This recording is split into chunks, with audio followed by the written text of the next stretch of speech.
Good morning, everyone. Thank you for being here with us today. Welcome back to Ahlia University's 8th Annual Research Forum, with a new set of academics, researchers, and doctoral researchers who are here to share their latest research findings and exchange their ideas with us. With this being said, let us start day 2 of the 8th Annual Research Forum. As per the day's agenda, I would like to invite Professor Muneer Al-Mubarak, VP for Admin and Finance, and the Acting Dean of Graduate Studies and Research to give his welcoming speech. Professor Muneer, you may begin. شكرا فاطمة يعطيك العافية. Good morning to all. صباح الخير لكم جميعا إن شاء الله. Good morning to all and welcome again to another day, another beautiful day. In fact, we are waiting for more enlightenment. Yesterday, we had around 9 to 10 presentations, very interactive presentations. Today, we will have more presentations. We will have around 13 presentations, and the timing is very challenging. The content is very high, but the timing is very challenging. So the presentations will be very precise, and we are really looking forward to know more and to hear from the gurus and hear from the senior as well as junior researchers. Today, in addition to the faculty and the guest speakers, we have 2 PhD students also presenting their work today.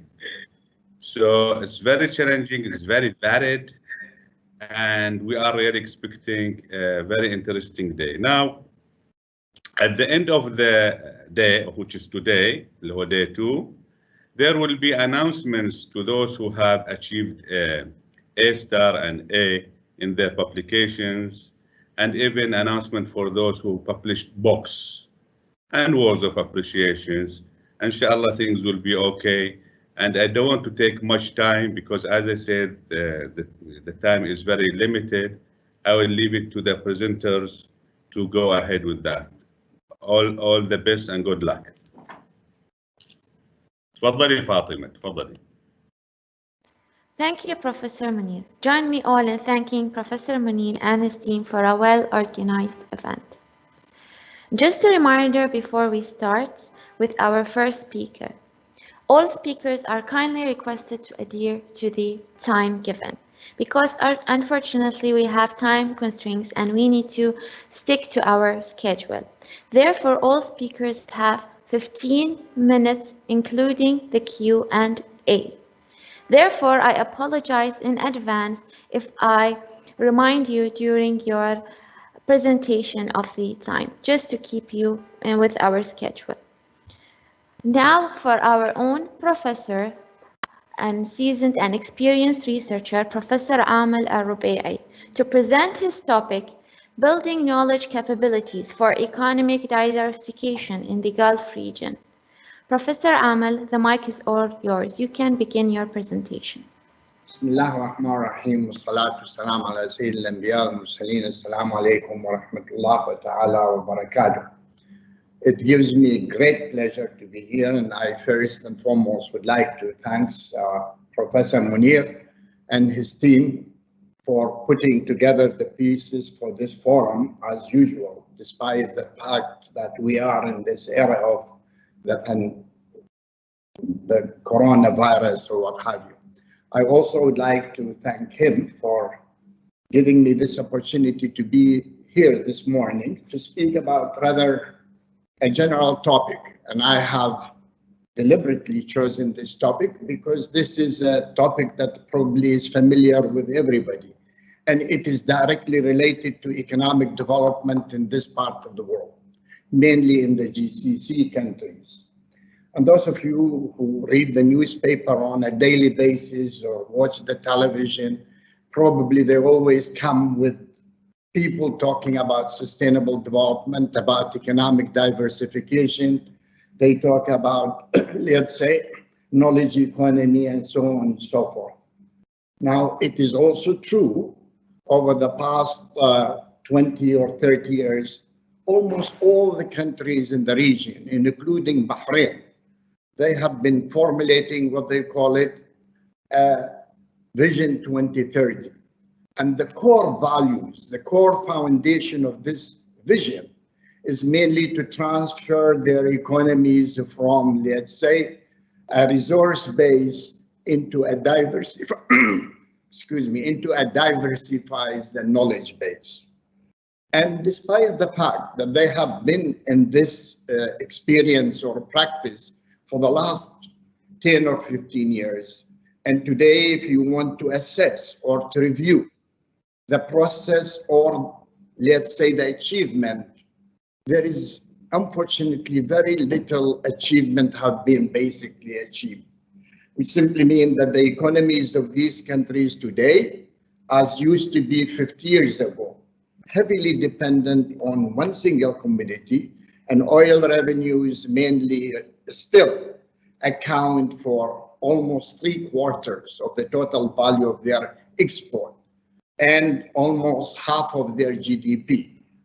And what this simply means that this heavy dependence on one single commodity always make the economy sensitive to the changes in the prices. And we had seen in the last, for example, 2 or 3 years, and because again of Corona and the fluctuation and the changes in the oil prices and the impact of that, not only on the economies, but also on the fiscal as well as employment in these countries. And what this simply means that the model that has been in place for the last 50 years, it did not work. And as a result of that, these countries, they began to think about shifting their economy, diversifying their economy, and increasing the productivity then of the non-oil sector. So what I'm going to try basically to concentrate here mainly on, let's say, economic diversification. And what do we really mean by economic diversification? In economics, of course, there are so many theories, and these theories are backed basically by statistic, by information, by all kind of, let's say, studies that support this. Now, exports are extremely important. And what I'm going here to explain that economic development and the prosperity of a country can be linked to the export or to the products that exported by the country. Now let's take just a simple example. Take Japan and take Saudi Arabia. They're two countries. Japan is one of the poorest countries in terms of natural resources. It is a heavily populated country. But today, Japan exports commodities almost every single country in the world. There is no place and there is no household that does not have, let's say, something made in Japan. And then you have on the other side, Saudi Arabia. It is one of the richest countries in the world and export oil. But anybody can ask the question, how many households in the world that has something called made in Saudi Arabia? Now, economic development and the new model in development put lots of emphasis on the amount of knowledge. And that's why what this simply means that the export that made by Japan or the goods and services that are produced in Japan, it is mainly a product embedded with lot of knowledge. And what this simply means that Japanese produce a unique product. And a unique product simply means it gives them a comparative advantage on what they are producing and selling to the rest of the world. A unique product simply means not many countries in the world, they produce this kind of product. So Japan or Germany or South Korea, these are the emerging countries. They basically export product embedded with a lot of knowledge that not many countries can compete with them and produce these kind of products. On the other side, you have Saudi Arabia, for example, and the rest of the countries in the region. What do they export? They export oil. And in addition to the oil, they export what they call it a primary product. And what are really these products? Oil is not only produced and exported by Saudi Arabia. Saudi Arabia produces crude oil and sell to the rest of the world. And the rest of the product, oil, as a matter of fact, account for about 75% of the total export earning of Saudi Arabia. The rest of the product of what they produce are basically what they call them in the literature ubiquity, UBIQUTE. You have Japan, which produce unique product, and you have the rest of the world, the poor countries, the countries in the GCC countries, they produce ubiquity product. This is simply mean the value added of this product is produced by these countries. It does not add to the value of the economy. These are products that anybody can produce. And this simply means that these countries don't have a comparative advantage over the product that they are producing. And that's why they are in a disadvantage. And that's why the gap, in particular in knowledge, between those who have and those who don't have, between the poor countries and the rich countries, are basically widening. Japan is a highly diversified kind of economy because this unique product that produce, it gives them a comparative advantage and it helps them to produce knowledge that will be basically help the economy to diversify. On the other hand, and if you look at the oil producing countries over the past 50 years or so, what did they produce? 50 years ago, they had the oil, and today they have the oil. And today they are in a much worse position than ever before. If you look back at the last 2 or 3 years, the decline in oil prices, the diminishings of the global economy, and today we live in the 21st century where technology is changing, skills are changing, and of course, if these countries will not be in a position to join or participate, then these countries will basically miss the trend and will continue to rely on. And there are so many studies and so many reports came out of the international organizations, international institution, as a matter of fact, very negative about the future prospect in these countries. And that's why it is important that these countries have to be serious and they have to be able to put a strategy. This strategy has to be in a position to increase the capabilities. You see, there are 2 terms I'm going to use. I'm still in my introduction, please. There are 2 concepts I'm going to use. I'm going to use capacities and capabilities. How much is the capacity of the economy to produce? It depends on the knowledge. And how much the economy can produce, it depends on the capabilities of the factor input use. And the factor input, you can define them in terms of, let's say, how much knowledge do you have? How much skills do you have? How much innovation do you have? How much creative people do you have? Entrepreneurship and the role of the private sector is extremely important when it comes to transforming the economy in a diversified economy and a diversified system. So all these factors are part of the capabilities of the society to produce, to evolve, to develop, and to be able basically to compete in the global market. Because today you cannot think of isolating yourself from the rest of the world. You are an integral part of the global economy. And the challenges in the global economy are so great that those countries who are not going to invest in their people, they're not going to invest in innovation, they're not going to reform their institution, and they're not going basically to integrate into the global economy, they will not be able basically to catch up with the new advanced countries, in particular in this. So economic development is is a process of structural transformation. And what this simply means, that you have the economy, you have the society, have to move from one stage to another stage. But the new stage is totally different. Economic development is inclusive, which simply means you cannot use only economic and finance in order to promote development in the society. Development is about the social, the political, the economic, the religious, the environmental factor. All these are basically important.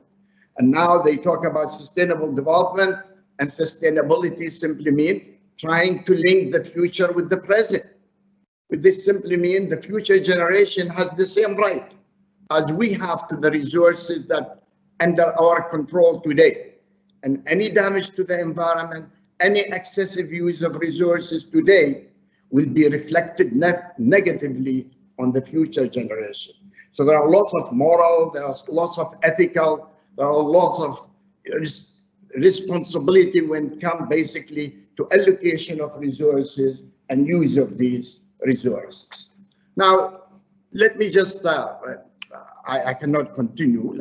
This is basically the presentation. I just said the introduction, and the rest of the presentation, I'm going only to show you some data and information as of where do we stand, where the region of, let's say, GCC stand vis-a-vis economic diversification.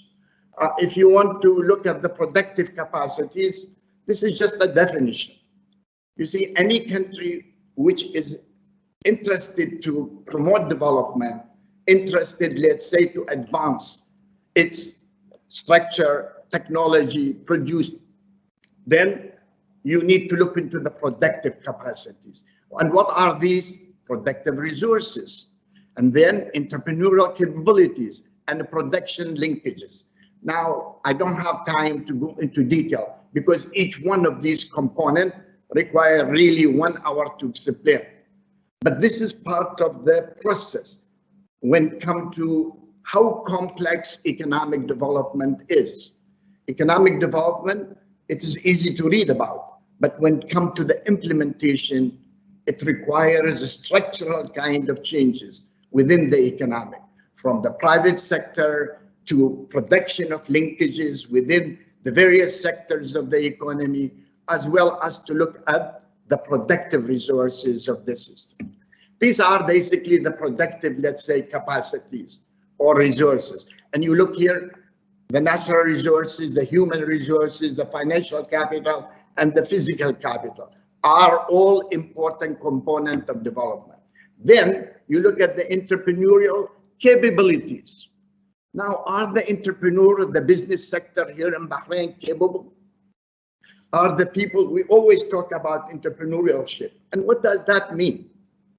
I mean, if the environment, the business environment is not adequate, you will not be able to promote business. You will not going basically to provide investment in incentive for foreign direct investment to come, technology transfer. All these are important components. And then you have, of course, the technological capabilities. A technology is an important driver of the process of development. And then when it comes to linkages, simply mean these countries, they have to choose. Not any project and not any investment can be, let's say, a productive investment. And that's why those countries who are interested to diversify, then they have to choose those projects that will generate linkages in the process. Every time you build a project, then you start, let's say, generating incentive for another, and so on and so forth. So this is part of, let's say, a productive. And this is, again, another way to look at the productive capacity and how to promote development. And what are these capacities that you need to look at in order to be able to promote development. Now, you can also look at economic diversification. And it has been defined by so many ways. It depends on who is defining who. But if you want just to know what do we mean really by diversification, as the shift toward a more varied structure of domestic production. Instead of depending on one commodity, mainly oil, these countries, of course, the GCC countries, have to, let's say, try to diversify their economic structure, and try to develop the non-oil sectors in order to be able to reduce the risk of being dependent on only one commodity. Your economy, your employment, your government budget, and so all that. So the whole purpose of that is to increase the productivity, and these are some of the important functions. I will be coming to that when it comes to economic diversification. What is the purpose? Professor, just a reminder, you have 2 minutes left. 2 minutes? Yes. I haven't started yet. Yeah, okay. Okay, I will go very quickly, and if anybody has a question, then. But anyhow, these are the economic diversification. You look, for example, at Saudi Arabia, 72.41% of their total export is basically made of oil, and the rest are ubiquitous, which simply means they produce traditional product that everybody else in the world is producing. Bahrain probably is doing better, where the fuel related in the material account for about 1/3. That's about 35%. And then the economy is slightly more diversified by producing, let's say, manufactured good. But the manufactured good, you can add it into the fuel. Because if you look at the definition of the United Nations and how they define manufacturing, all the product related to oil enter into this sector. So it is not. That is for Bahrain. Now, this is the economic complicity theory, which is a very interesting, and I explain what does it mean. We simply mean that if Japan export product, then this export from Japan is mainly embedded with lot of knowledge. Now, the export of the rest of the world, in particular the developing countries, they produce product ubiquitous, and these products are empty of knowledge. So that is why when it comes to this knowledge base, it is mainly related how much knowledge do you export, and that's why you can measure economic development and the advancement of the country by looking at the export of that country. And that is an important. Look here at this graph, product complicity. This simply means, this blue line simply means the GCC export are completely empty. Only this little strap here, that is knowledge basically embedded in what they export. And you look at them, there's no knowledge basically embedded in the product of what they produce. And if you compare that to the European, you can see clearly how much knowledge these European countries are basically using, and that's why they have a competitive advantage in the product that they produce. You look, for example, at economic diversification. This is an index between 0 and 1, and probably the worst country in the world, it is Iraq. Iraq depends about 95% of export earning from oil. And this is a very, is a very bad, and it is one of the worst scenarios. And that's why the risk is very high when it comes to the changes and fluctuation oil price. And you see Libya and Iran and Saudi Arabia and all these countries. Bahrain is basically slightly better because the economy is much more diversified. You see, simply mean closer to 1, that simply means all your export basically is made of one commodity. And if you are 0, then your economy is highly diversified. These are number, unfortunately, I'm not going to go through, but also reflect the, let's say, concentration and diversification, as well as the economic complexity index and how much knowledge in the commodities produced by these countries. You know, why diversification? You can look and you can think about yourself as of why. It empowers the economy, it inclusive development, poverty alleviation, income, gender, all these are important components and advantage of what we call economic diversification. So if the economy is diversified, simply means the productivity of the sector. The economy become more inclusive. New opportunities will be open, and basically employment will increase. The hydrocarbon share in the GDP, this is in the case of Kuwait, you see, it's almost 70%. And then Bahrain has the lowest because of the oil in these basically countries. Now, oil export as a percentage of total export, this is again, it is another kind of, let's say, indicator, just to show you how dependent. Professor, unfortunately, you need to wrap up. Yeah, if you give me 1 minute, you see, Okay. I'll finish. Yes. Most countries, this is the IMF, you see, most countries in the GCC, Gulf Cooperation, have made limited progress in diversifying their economy away from hydrocarbon. On average for the region during this time, oil revenue is to almost 80%. You see, and that there is a need to diversify their economy to reduce exposure to a volatile, uncertain of a global market. And these are the assessment of the IMF with regard to the GCC countries. And you look at it, highly dependent, you see, they lag in export sophistication. That's what I explained. There's no value added when it comes to the export and the product they produce. Country export basically, and this, they are highly engaged in trade in both import and export. And this is this is the last one, FDI, which is critical for the development of a country. It is very important to think, because through FDI, you will be able to access to technology, access to skill, access to innovation. And today, as I mentioned before, you cannot isolate yourself from the rest of the world.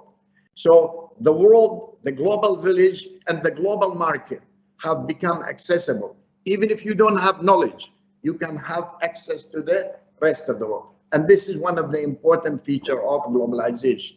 The GCC economies import more than export.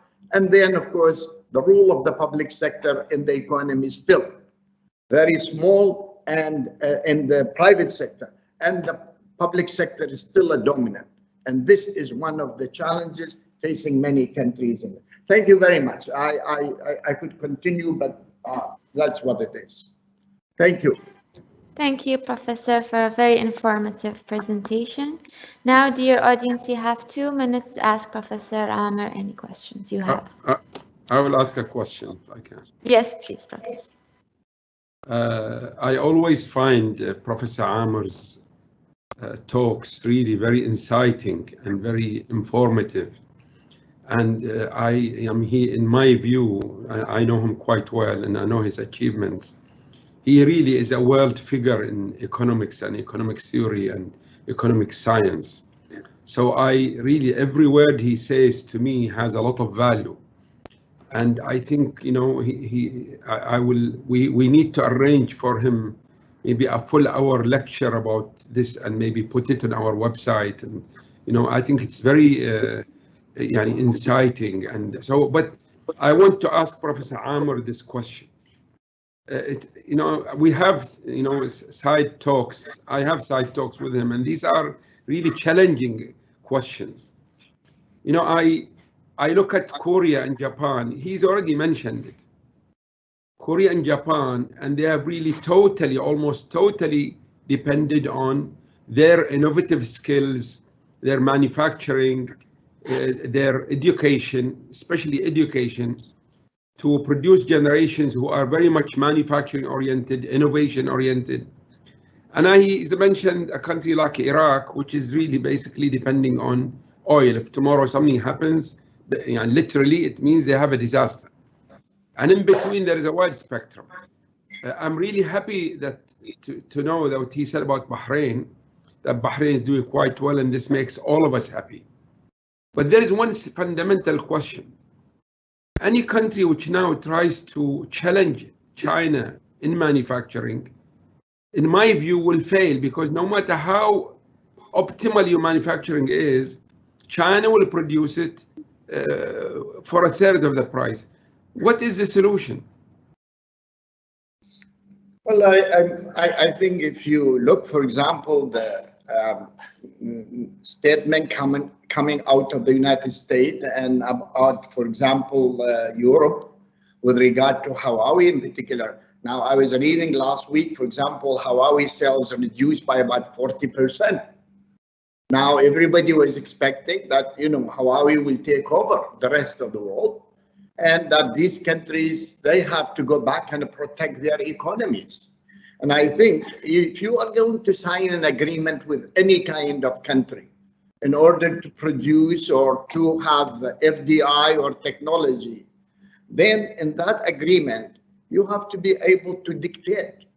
And it's just like if you look at the Aramco in the early days, the agreement between Saudi Arabia and Aramco included employment, including, for example, contribution. This petroleum university was built by this. But you have to force these companies in order to be able to, let's say, gain advantage and try to gain some kind of a comparative advantage. The Chinese, of course, they're trying now to just dominate the rest of the world. They have their own interest, and you don't blame them. And now, of course, anybody who is interested to work with China, they have to be able to sign some kind of an arrangement that you have to put the interest of your economy, interest of your society, and you have to be able. We mentioned technology transfer, skill transfer, knowledge transfer. All these are important components of the modern economy. And these, you don't need to invest yourself today in order to produce these. You can have access to the global market, and you can have access to these companies that you mentioned in order to be able, let's say, to generate some kind of, let's say, skills, knowledge, innovation. All these are very important. But also when it comes to Bahrain and other countries in the region, and I mentioned, you see, diversification is important. But when it comes to the policy selection, it is also important. Not every single industry can be, let's say, suitable for Bahrain. So you have to be able to be selective to choose the industries, the technologies, the knowledge that will increase linkages within the society itself. So there are all kinds, of course, issues that can be involved, and all it depends on people who are formulating policies, who are constructing, let's say, strategies, and they're trying mainly to help. These are some of them. Thank you very much. Thank you, Professor Amer. And now we're going to move to our next speaker. Yes, of course. 1 minute, Victor. Only 1 minute.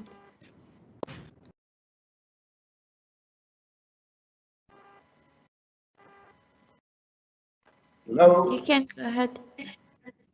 اوكي شكرا. طبعا نتقدم بجزيل الشكر الى المحاضره القيمه اللي القاها الدكتور عامر، جزاه الله خير ويطول بعمره ويعطيه الصحه والعافيه. استاذنا القدير في سؤال، يعني الالفيه الثالثه الان تشهد يوما بعد اخر ترسيخ لما يسمى الان بمصطلح الاقتصاد المعرفي. طيب، في عدد من البلدان التي اضاعت البوصله بسبب ظروف يعني عديده لا مجال لذكرها، حضرتك ذكرت بعض منعتها. يعني الان ما هي رؤياك او مستقبل هذه البلدان خلال العقد القادم من السنين، خلال 10 سنوات القادمه، كيف تراها ستكون؟ مثل العراق وبلدان اخرى مريت على ذكرها. شكرا لك دكتور عامر.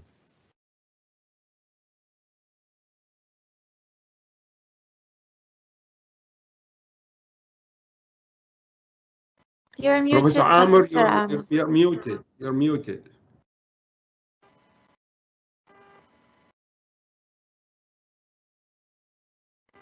Yeah. Okay. Can I speak in English, Professor Zuhair? Yeah. Dr. Kadham, yes, you can. Yeah, you can. Thank you. Okay. Now, Iraq is a special case, and I don't want to go into detail. Now, remember, I mentioned economic development. Now, no country will ever be able to develop without a political stability. Iraq, unfortunately, in the last 15 or 20 years, or even in the last 50 years, have not been stable. And if you look at the, the world, the map of the world, and if you look at the developed countries and underdeveloped countries, underdeveloped, whether in Africa or whatever, they always have problems with the political stability. So this is an issue that needs to be done. As far as the knowledge-based economy is concerned, number one, in order to be able to build a knowledge economy, it's not a simple matter. It is a very complex kind of process. And then simply mean that you need to improve the capacity of the economy to produce. And what is really this capacity? You see, knowledge economy is based on 4 pillars. And if you're not going to invest in these pillars, you will not be able to access to knowledge. Number one, human capital. And this is, of course, a big issue. Skills, universities, research are all important components of this human capital. So that's why the greatest investment today is investment in people. And education could play a very powerful role in the development of the society by graduating people with the skills that needed. And today we living in... Yes. I'm afraid we need to move to the next speaker. Okay. So if you can wrap up, please. Yeah, and the second, actually, just give me 1 minute. The second is mainly the institutional structure of the state. Because today, again, you cannot isolate the state and the rule of the state. So if the state is corrupt, no knowledge economy, no society will be able to develop. And number 3, innovation. And today, of course, when you look at the modern economies, modern society, Korea and Japan, it is all innovation. And number 4, of course, the ICT. And today you can read a lot about the division and the gap, even in knowledge, between those who have internet and those who don't have. So all these are important components of the knowledge society.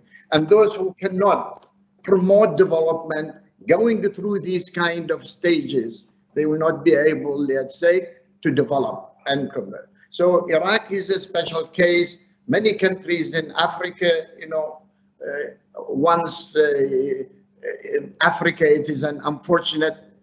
We also in this part of the world, from British colonialism to American colonialism to French colonialism, you also have to look at history in order to be able to understand why you are here today. What happened to you? You are rich in resources, in people, in everything.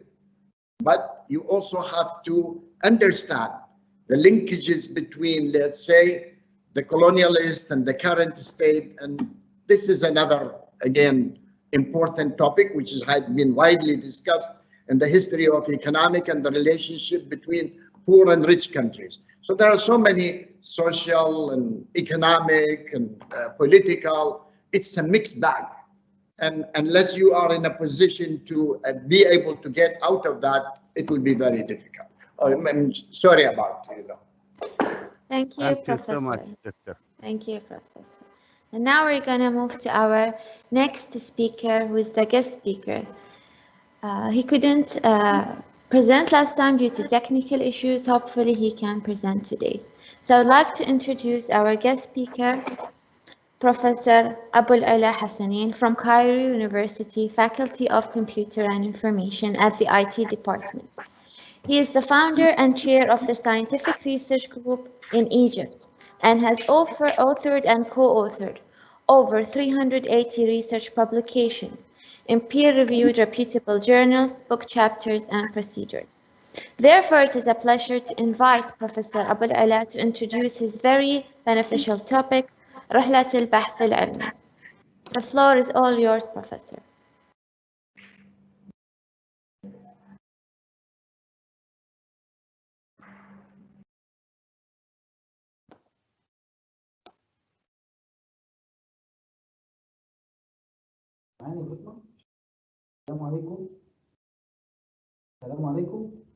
عليكم السلام. عليكم السلام.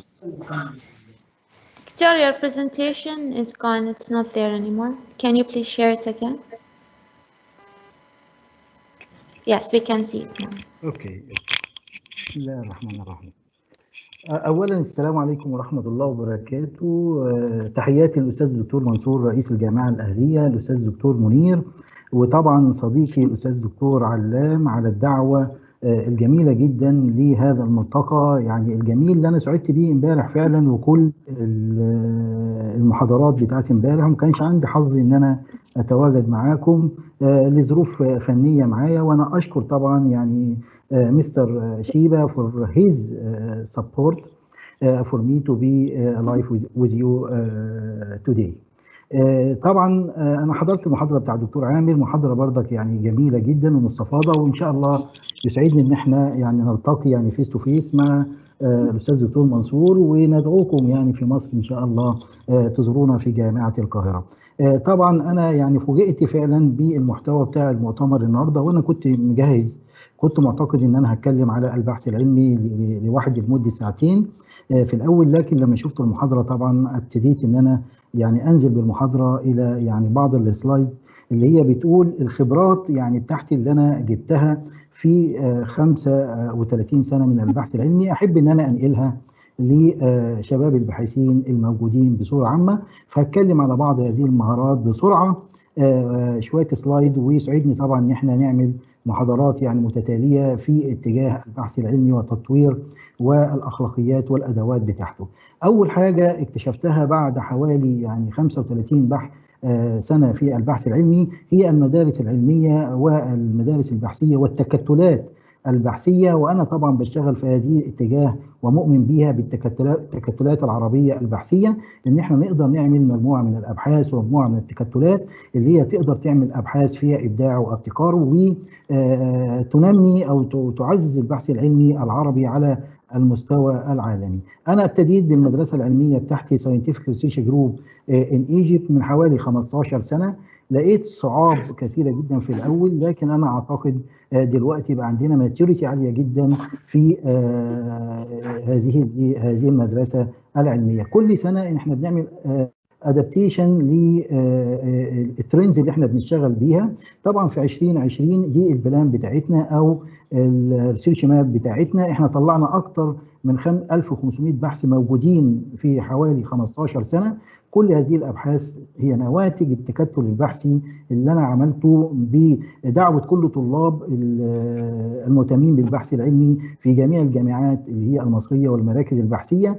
واخر 3 سنوات ابتدينا ينضم الينا يعني طلاب من الدول العربيه وبعض الباحثين المتميزين. طبعا عندنا يعني تجمع كبير جدا في الامارات، دبي، عندنا طبعا في المغرب في طلبه يعني مسجلين معايا، وطبعا في تكتل مهم جدا موجود في الجامعه الاهليه بيني وبين الاستاذ الدكتور علام، اشكره طبعا ان هو اتاح لي هذه الفرصه. وطبعا السنه دي احنا الريسيرش بلان بتاعتنا هي متنوعه، وان هي بتمشي مع التطورات الحديثه عشان نقدر ننشر. فاحنا طبعا مجموعه موجوده بتتعامل من خلال رؤيه معينه. يعني السنه دي احنا كنا بنشتغل في الطيور، ازاي ان احنا نبتدي نشتغل في مشاكل الدواجن بصوره عامه، وده من الحاجات اللي هي مهمه موجوده في مصر وعلى المستوى العربي والمستوى العالمي. وطبعا بنشتغل في البلوك تشين مع الدرونز تكنولوجي، وطبعا عملنا مجموعه من الابحاث، واحنا طلعنا قمر صناعي في مصر كيوب ساتلايت من خلال المدرسه بالتعاون مع بعض المؤسسات العلميه اللي موجوده في مصر. بقول ان المدرسه البحثيه تقدر او التكتلات البحثيه تقدر تعمل حاجات جميله في هذا الاتجاه. طبعا من ضمن الافكار اللي احنا بنقول عليها للشباب ان هو يشتغل في اي مكان، في الجامعه، في اي مكان، في الكافيتيريا. وعجبتني طبعا بتاع الساينتفك كافيه، فكره ساينتفك كافيه، ان الناس ممكن تجتمع بعض في اي كافيه، في اي مسرح، في اي مطعم، وابتدي ان هم يناقشوا مشكله معينه بدل نضيع الوقت بتاعنا، ممكن نستمتع بالوقت بتاعنا ونقدر نحل مجموعه من المشاكل. ودي فعلا احنا بنبوش الستودنت اللي موجودين في مصر ان احنا نلتقي. الاجتماع بتاعنا بيبقى موجود في بعض هذه النوادي، ونقعد نتكلم وناكل ونشرب ونناقش مع بعض، يبقى في نوع من السوشياليزيشنز بجانب ان احنا بنعمل ديسكشن لساينتفك بروبلم. ففي نوع من الاستمتاع واستنفار للافكار اللي موجوده عندنا. فانا اول جزء ان احنا بنقول لابد يكون في تكتلات بحثيه، مجموعات ممكن تكون صغيره وممكن تكون كبيره، وتبقى سبورتيف بنفسها، تقدر نلاقي بعض الدعم من خلال ان هي تعمل مجموعه من الابحاث اللي هي يعني تكون فيها تفكير ابداعي وابتكاري.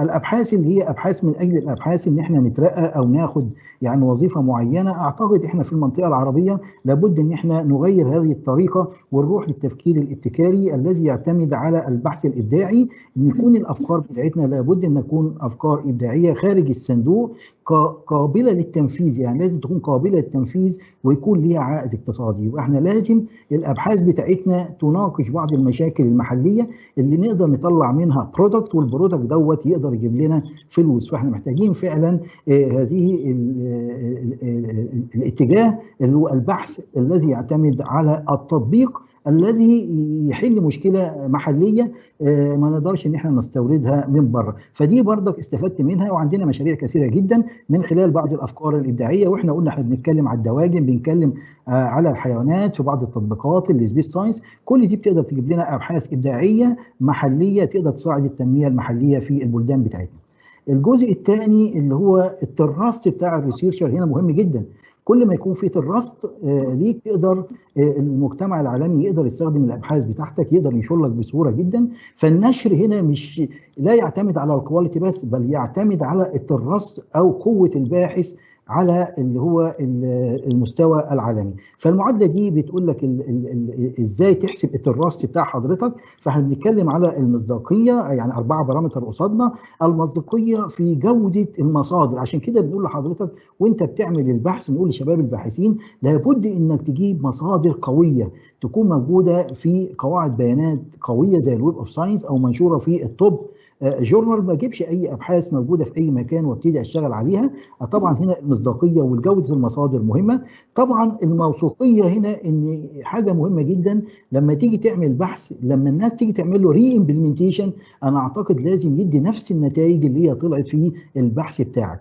يعني لازم يكون في مصداقيه جدا في النتائج اللي انت طلعتها والتجربه بتاعتك.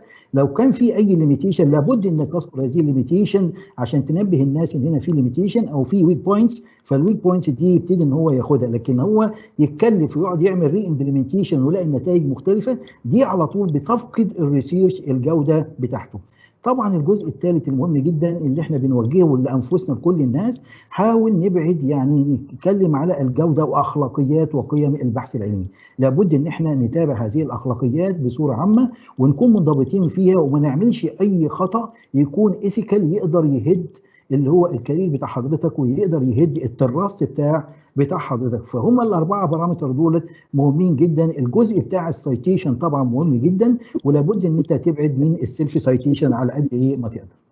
الجزء الثاني برضك اللي انا بقوله اللي هي المشكله ازاي ان احنا نسلكت الجورنال اللي احنا نعمل فيها سبميشن. ودي مشكله كبيره جدا لكل الباحثين، ازاي ان هو يختار المجله المناسبه عشان يقدر ايه ان هو ينشر فيها وتكون مناسبه للموضوع بتاعه. دي من الموضوعات برضك المهمه. وفي بعض الايه التولز الادوات اللي هي قصاد حضراتكم تيبس ازاي ان احنا نختار المجله. رقم 1 اشوف التوبيك بتاعها، يعني لازم اخش على المجله واشوف التوبيك بتاعتها واشوف النوعيه بتاعت الارتكلز اللي هي بتتقبل فيها، مين الاودينس بتوعي، لان يهمني جدا عشان يعملوا سايتيشن للبحث بتاعي. طبعا هل المجله دي مشهوره؟ دي مهمه جدا. السي في فاليو مهم جدا للناس اللي هي بتنشر فيها دي المجله. طبعا في تشارج ولا ما فيش، لازم اكون عارف من الاول ان في فلوس ولا ما فيش عشان ابتدي ان انا ابقى عارف ما فوجئش فعلا ان المجله دي بتاخد منه فلوس. طبعا هي اوبن اكسس ولا مش اوبن اكسس. فطبعا اللي هم في بعض التيبس دي مهمه جدا في اختياري للمجله. طبعا الجزء الثاني الفيزابيليتي. طبعا احنا بنعمل ابحاث كثيره جدا وممكن تكون متميزه، لكن ولكن الناس ما بتشوفهاش. فلازم هنا نبذل جهد كبير جدا ان نوصل النتائج بتاعت الابحاث بتاعتنا الى الناس. طبعا احدى الطرق اللي هي الميتنجز اللي احنا بنعملها زي النهارده، زي الملتقى بتاع النهارده، هي احدى الادوات اللي هي تخلي الريسيرشر او الستودنت هو مور فيزبل. واحنا بنتكلم على السوشيال ميديا مهمه جدا يا جماعه، فلازم نستخدم السوشيال ميديا، تويتر، الفيسبوك اند سو. كل هذه السوشيال ميديا هي بتساعدني فعلا، بتزود الامباكت بتاع الاسر، وبتزود لي طبعا السيتيشن، تقدر تجيب لي فريندز جديده من منطقه اخرى، نقدر نعمل نوع من التشينج للايديا، ممكن نعمل نوع من انواع الكولابوريشن اند سو اون. طبعا احدى الادوات اللي مهمه جدا اللي هي بابلونز، دي من ضمن الادوات او الداتا بيزز اللي هي مهمه جدا. يهمنا ان كلنا يبقى عندنا اكونت موجود في هذه الساينتفك داتا بيزز. طبعا زي ما قلنا طبعا السوشي جيت قبل كده ولينكد اي دي. طبعا بابلونز مهمه جدا. البابلونز هي ليها شويه مميزات. طبعا هي بيبقى ليها ريسيرشر اي دي، وانت ليك ريسيرشر اي دي يونيك لحضرتك بس، وبالتالي تقدر تجمع ابحاثك كلها في وقت واحد. هي طبعا بتسيتيشن من الويب اوف ساينس، وهنا الكواليتي بتاع الويب اوف ساينس هي ماتش بيتر ذان اذر داتا بيزز. طبعا هنا بتخص الريفيو اللي انت بتعمله للمجلات اللي بتعمل لك انفيتيشنز، وانت بتانسر انفيتيشن وتحط الريفيو بتاعك. مهم جدا ان الناس تشوف الريفيو بتاعك اللي هي الايديتورز، وهو بيدور على الريفيو يقدر يجيبك من البابلونز. طبعا البابلونز عنده اكاديمي مهمه جدا، وانا بقول للستودنت او للشباب ابتدي يخش على بابلونز واحضر اللي هي كورس موجود من 10 مديول بيعلمك ازاي تريفيو البيبر، وفي الاخر بيديك سيرتيفيكيت. وطبعا بابلونز عندها جوائز كثيره جدا لافضل ريفيو ريكوردز لاحسن ريسيرشر الموجود على البابلونز او موجود في المجلات. فطبعا بابلونز انا اتمنى ان كل واحد بعد ما النهارده يبتدي يكون عنده اكونت على البابلونز، وفي البيانات بتاعته. اخلاقيات البحث العلمي مهمه جدا. احنا قلنا اي خطا يحصل ليك بيقتل الكارير بتاعك، فعشان كده احنا بنحرص جدا على الاخلاقيات، وعندنا مشاكل كثيره جدا. بنقول للريسيرشر اوعى تلعب مع الفاير 100 دول. بلاجاريزم طبعا خطر كبير جدا ويكل يور كارير. فابريكيشن ما نعملهاش ابدا، لان انت سفير. لو اي حد عمل مشكله هو يمثل، مش يمثل نفسه بس، ده يمثل الجامعه ويمثل الدوله بتاعته، وتؤثر على الرانك بتاع الجامعه وبتاع الدوله في نفس الوقت. وبالتالي احنا لازم نعلم اليونج ريسيرشر، نقول لهم يا جماعه دونت بلاي وذ ذا فاير. وعندنا طبعا الفابريكيشن، فالسيفيكيشنز، وعندنا البلاجاريزم برضك دي موجوده. وطبعا نقدر نتكلم عنهم كل واحده في محاضره، وازاي نافويد هذه البروبلم، فدي برضك مهمه. دونت دو ذات. هنا دي اشهر ميث كوندكت بروبلمز موجوده وبتكل الريسيرشر. هنا طبعا لما يجي لك ريجكشن للبيبر ازاي تديل مع الريجكشن ديت. نقول بعض التبس سريعه جدا. خليك هادي جدا. طبعا الريجكشن دي عاديه، يعني الريجكشن ممكن تيجي علشان انت تصلح البحث بتاعك وتقدر تنشره في مكان افضل، فانت تحافظ على انك تكون هادي. تاني حاجه تبعت للتيم بتاعك على طول، تقول له والله احنا عندنا ريجكشن، ما تخبيش. حتى لو الاستاذ بتاعك ابعت له على طول، اعمل له فورورد دايركت على طول، وابتدي اهدى ما توترش، وبعد كده ابتدي ابص على الريجكشن. وطبعا احنا ممكن نعمل محاضره ازاي ان احنا نتعامل مع الريجكتد بيبر، وازاي نقدر نموف الديسيشن دوت تو بي اكسبتد في نفس الجورنال او اذر جورنال. طبعا النقطة الثانية خلي بالنا منها، ودي بنقابل لها مشاكل كثيرة جدا في الجامعات بتاعتنا، وخصوصا في مصر يعني، وممكن اعتقد برضه في كل الجامعات العربية، اللي هي مونيتورنج شيب. دي مهمة جدا. كلنا بيبقى عندنا يعني ستودنت، ففي علاقة ما بين الستودنت والسوبرفايزر في ازاي يمانج الرسالة بتاعته.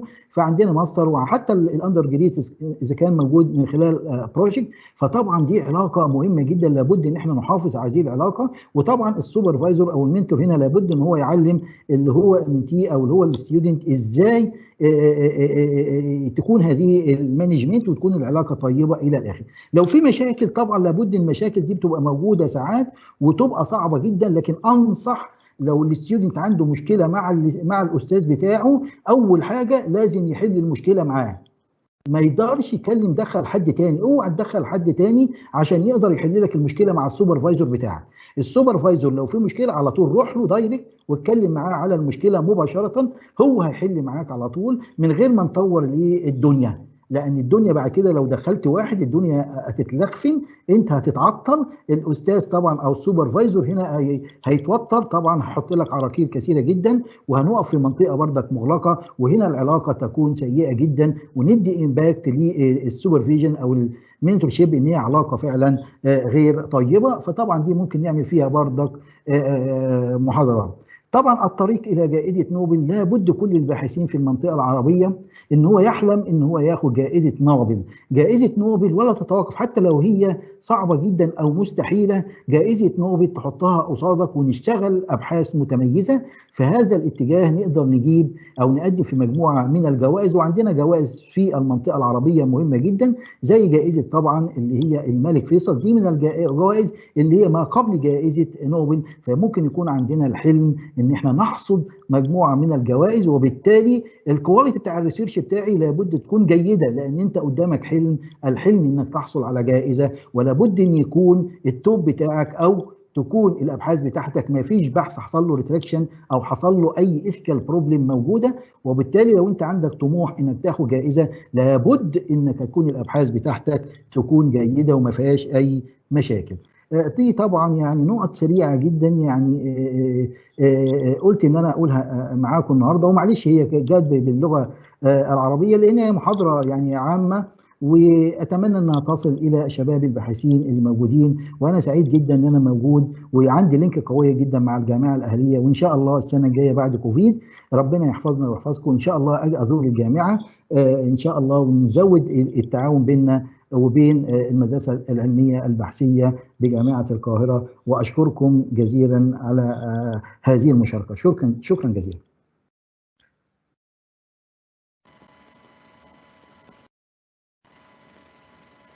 Thank you, Professor Abouelella. Join me in thanking the professor for his very valuable research speech to all researchers. I believe everyone will use his advice and tips when developing their own research. Thank you, Professor. And now we will take a few questions from the audience. Dear audience, you have 2 minutes to ask the professor.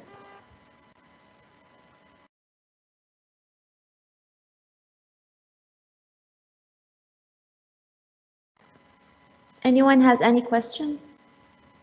أستاذة فاطمة في سؤال سريع لو تفضل دكتور. تفضل بروفيسور، تفضل.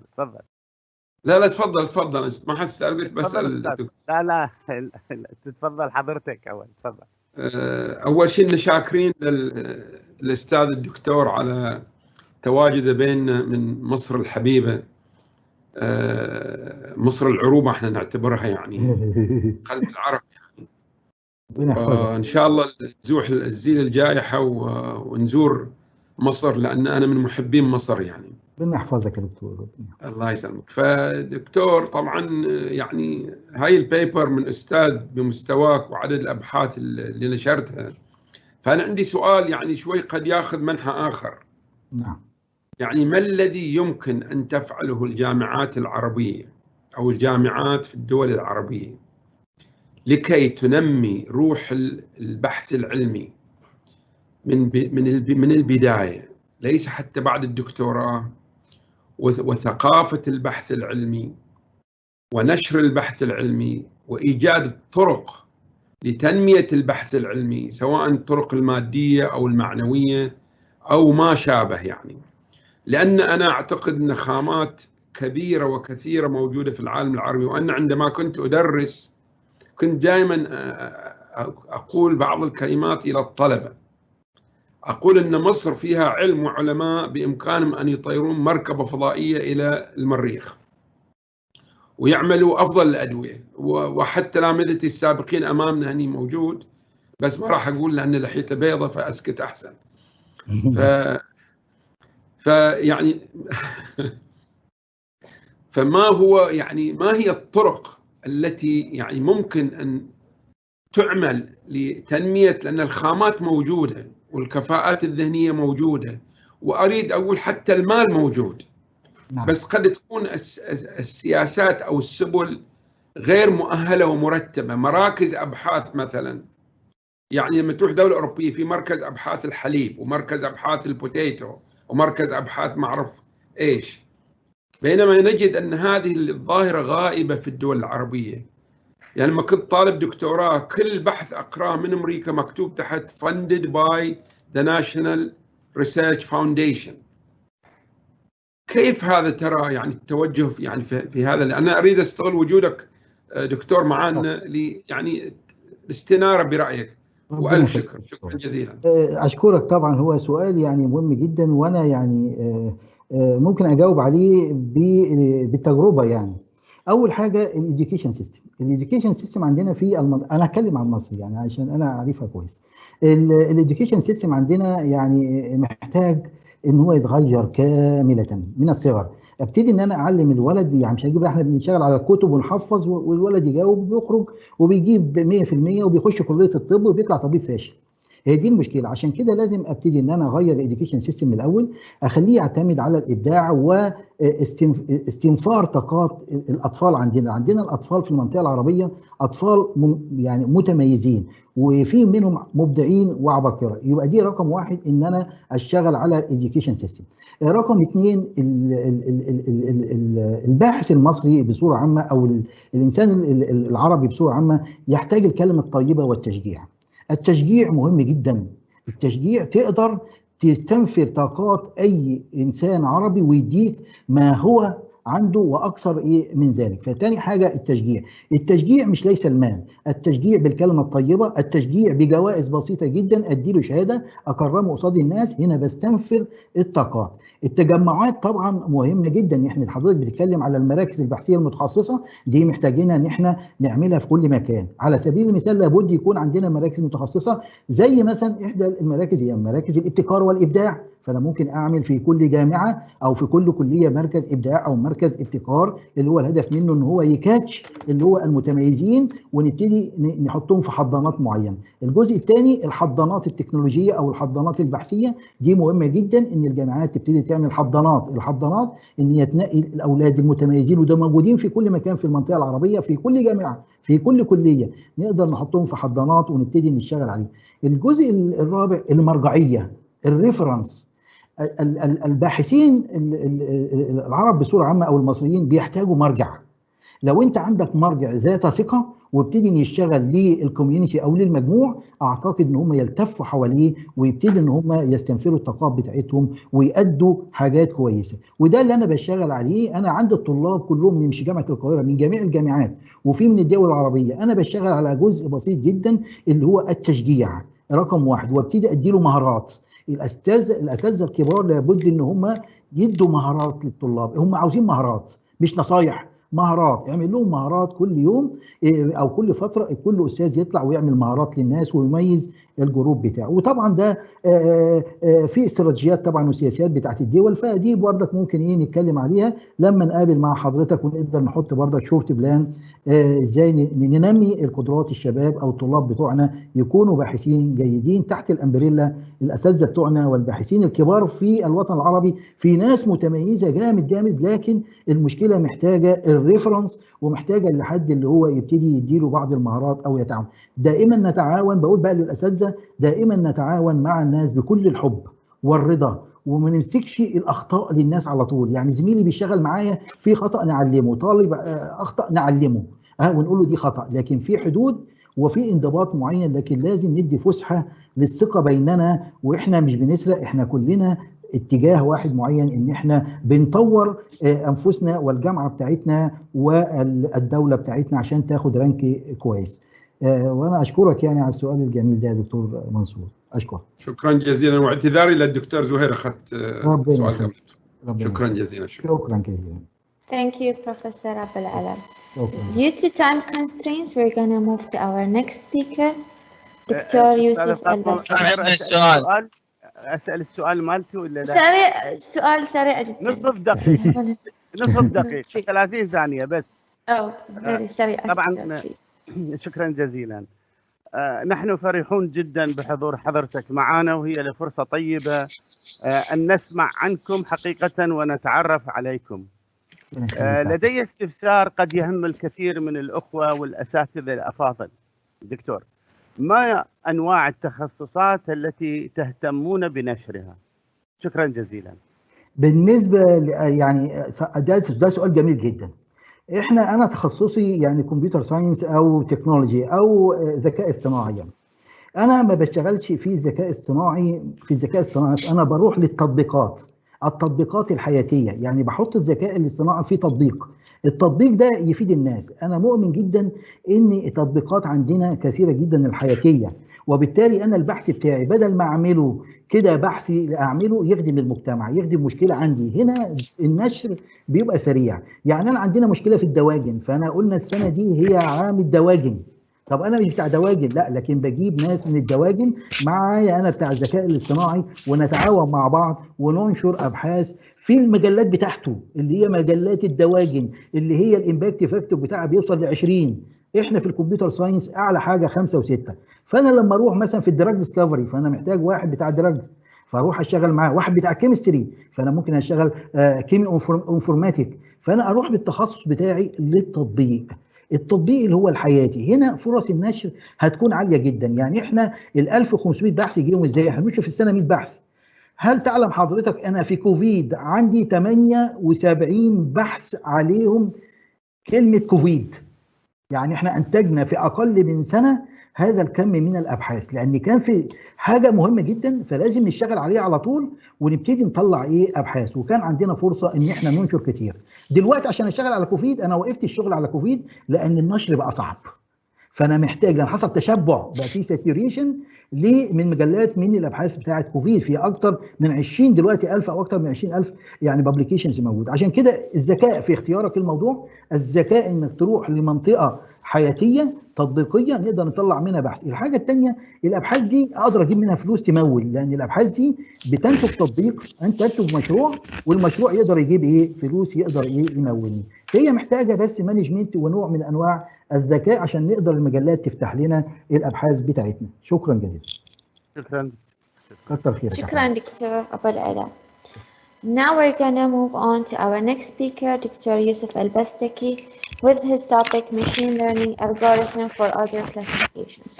Just a reminder to all speakers, you have 15 minutes including Q&A. Please adhere to the time due to the time constraints we have. Dr. Yousif, you may begin, please. فاطمة علي أنا 15 minutes, huh? I reminder to all speakers. No, I'm only joking. Thank you very much. Good morning, everyone. I'm really privileged to be here among you. This research topic which we are talking about is a continuation for previous works. Last year in Ahlia forum, we presented the idea of ENOs. Then let me just share the screen. Am I allowed to share the screen, Fatma, right? Of course. Okay. Then only recently we did a paper with Bahrain Polytechnic, which was relating to integrating smell sense in robots using artificial neural network. Last week we were in a conference organized by a university in Turkey with collaboration of people from Ahlia University as well. We produced another topic related to odor sensing. Today, inshallah, we'll be talking about machine learning algorithm for odor classification, which is a continuation for what we have been doing.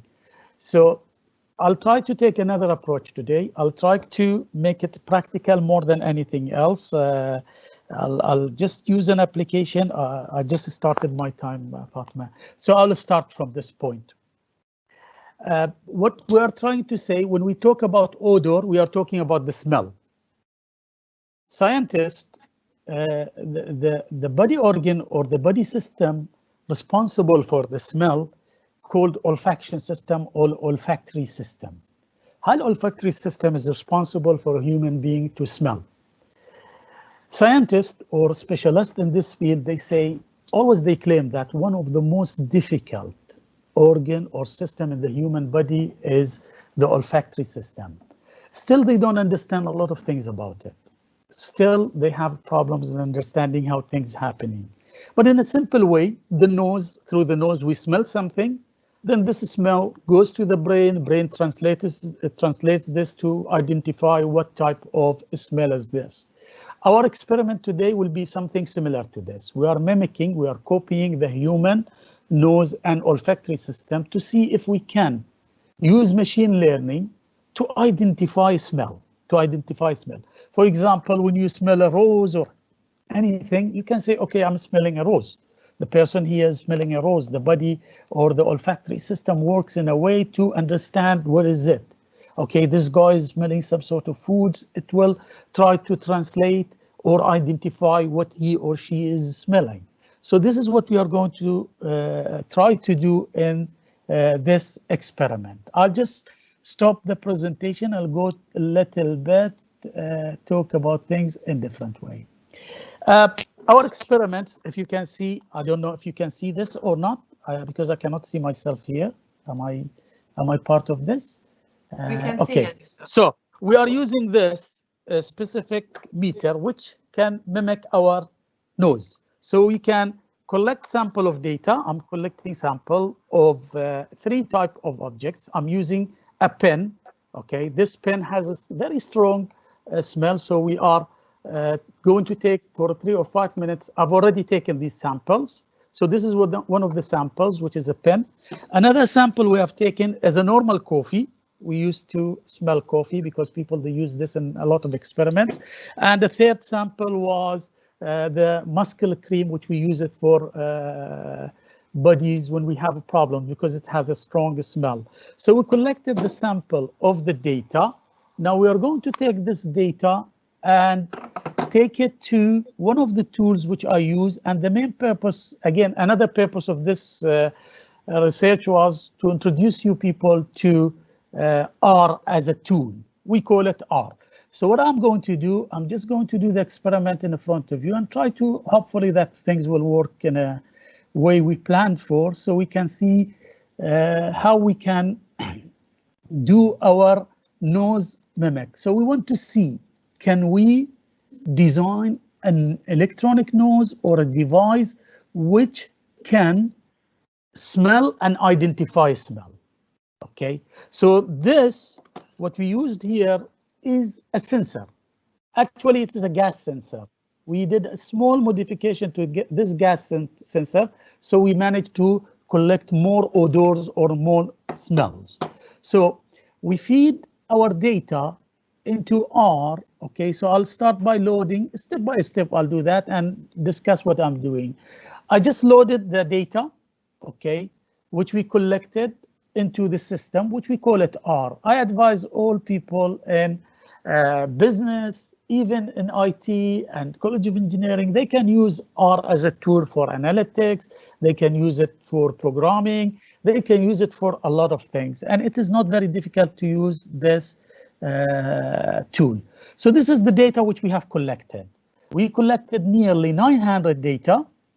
These data represents the 3 materials, the pen, the whiteboard pen, the muscle cream, and the coffee. So we collected this data. We loaded this data now into the system. We'll try to look at how the system will deal with this. So what I'll do next, I'll just take a small a copy of the data and put it in another variable. If you can see here at the right hand side, okay, this shows that we have 900 observation of data. The amount of data or the sample we collected is 900. Okay, so at the beginning, when we look at the data, this is our data which we are looking at it at the moment, has 5 variables: the time, the classification, and the strength of the odor. In addition to that, we put the class to say, for example, M represents that this is a muscle cream, C represents coffee, and the last one was P, which represents the pen. Now what I'm going to do, I'm going to remove the class, so data are not identified. I'm going to remove these 2 from my data. So simply in R, we do some very simple things and we remove this, we remove the data. Now let's look at our data in a way so we can plot it. Okay, simply R allows you to do a lot of things. So this is the data, we plotted it in a very simple way. So the data are distributed in different ways. So this is how it is distributed. Now, we are going to use R to see, can we identify these odors? Can we apply machine learning to see there are 3 different type of odors? Because this will be the basis for designing an electronic nose. By this way, we have a lot of application for what we are doing. So what I'm going to do, just to look at the data in different ways now, and the same time, I'm going to show you the capability of R. What I did now, I just quickly plotted all the data we have. This is what data which we have just collected for all the 3 different odors or smells. We just plotted it in a very simple way to look at it, because one part of the analytic will be visualization. So visualing or looking at this data shows a lot of interesting things. Okay, so the data start, well, the strength of the data or the classification of the data from 0 to 80. So this is the entire data. Now what I'm going to do, going to look at each material by itself.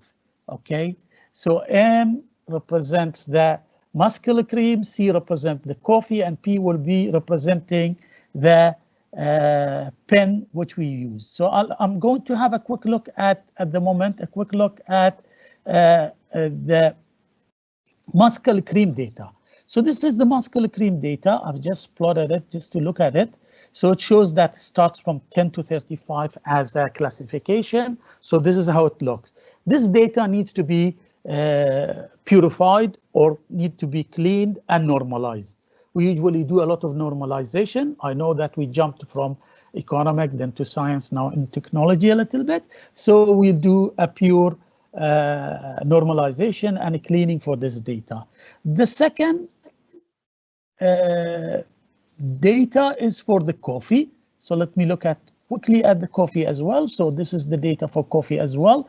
We printed it, it's between 60 and 75. I'm just trying to make sure that the sensor we use does not overlap these data together. So is it going to recognize each one of them separately or not? The last data we had was the data for the pen. Okay, we are going to run this and look at it. So it is a little bit between 45 and 60. Seems that there is a little bit of overlapping, but we are going to see how the machine will do that. I'm going to install a little bit of packages which I need for this experiment we are doing. Then we'll get back to the presentation which we have. Now, the data we collected. First of all, what we are going to do, we are going to feed this data to machine learning to see, are there only one type of data or different type of data or different group of data? Okay, we are going to use 3 algorithms to see what these algorithms are telling us about the data which we have. The first algorithm is the elbow method. I'm going to run it and see what it will tell me about the data which we are going to have. This algorithms propose that we have 4 types of data or 4 group of data. So we're going to test the data for 4 to see. We know all from our experiment that we have 3 types of data. Okay, because we use 3 different subjects, the pen, the muscle cream, and the coffee. But this algorithm suggests that the data you have can be classified into 4. We are going to test if there are 4, what will happen. Another algorithm I'm going to test to see what type of data we might have. Algorithm number 2 says that you have 3 group of data, or your data can be classified into 3. Still, I did not use the k-means algorithm to see how data are classified, or 3 group. And this is the most accurate one, by the way. So these are 2 algorithms which I've just run to see what type of data we are having. 10 minutes gone, so I'm trying to catch up with the time. Now, I'll go and apply the k-means algorithm. I will start to see if we have 4 group as the previous algorithm suggested. If we have 4 class of data, let's see what will happen in the algorithm if we have 4 class of data. So I'm going to run it one by one because the tool is not going to do that in a proper way unless if I just run it one by one.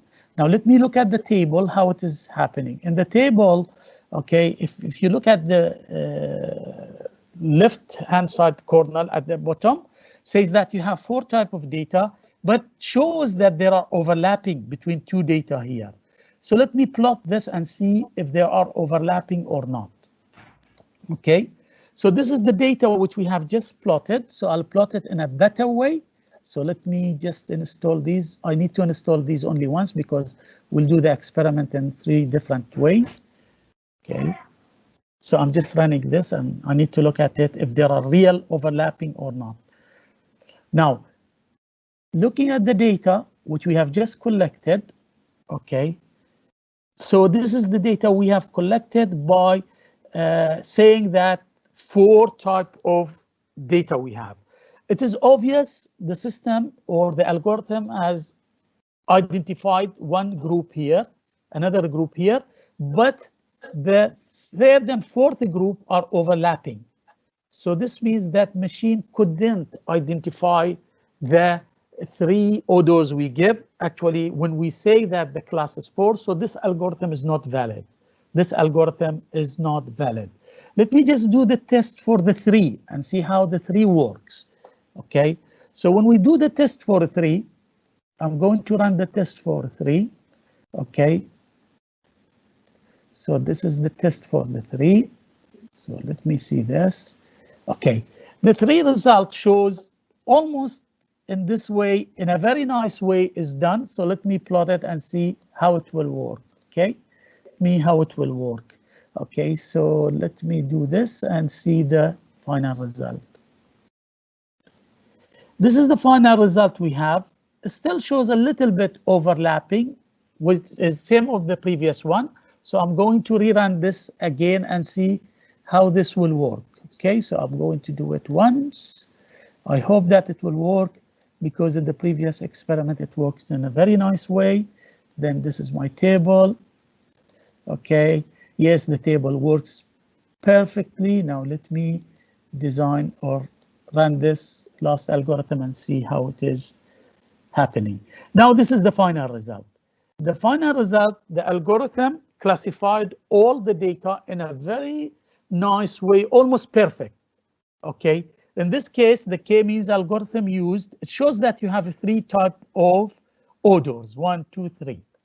Now what is the idea? The idea, if we take this algorithm with the help of the machine learning, of course, and data collected, and having an accurate sensor which can detect odor, and this is one of the biggest problem in this type of research, that these type of sensors are not very accurate.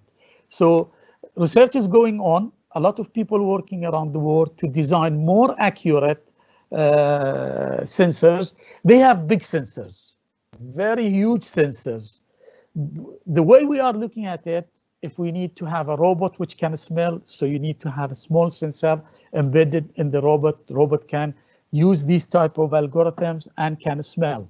If we want to look at machines which can detect the drug smuggling through smells, because nowadays we use dogs, but dogs training are very expensive, and dog life span is only short for 16, 15 years, it dies, and sometimes dog goes crazy, cannot smell things, and we can use it also in disease diagnostic. For Semen, recently they produced one of good machines which through smells they can diagnose cancer. So a lot of research is happening in this field, a lot of things happening. The experiment we did shows very promising results. Ours can be used in a nice way to do analysis for data, to run machine algorithms, different type of machine algorithms can be run in this. We can use it in this specific example. We use k-means clustering algorithm. K-means clustering algorithm is used and it shows very promising results. Again, I can say that this is in a very early stage. It's in an experimental stage. We are working in this experimental stage. We published a number of papers under Ahlia's name in this field, and we are publishing more. Last week in the conference of with the conference in Turkey with the organization, in this session we presented this paper. We received the Best Paper Award for that specific session. Other people in Ahlia as well received some awards in this conference we attended. This is all what I wanted to say in this respect. I'll leave the floor for anybody likes to comment, anybody likes to ask any question. I'll be very happy to answer.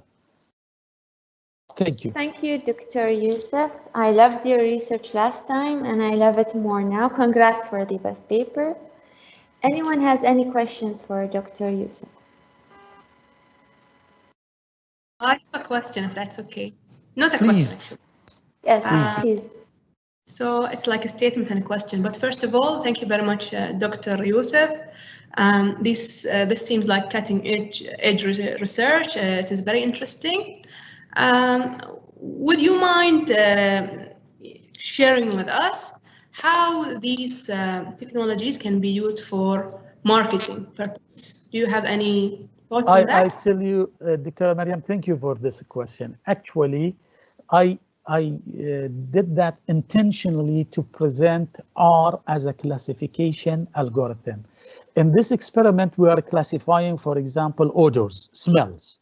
But when we talk about marketing, I'm not an expert in marketing, but I learned a little bit when I talk to you people, and sometimes in some of the courses we tackle the marketing aspects of that.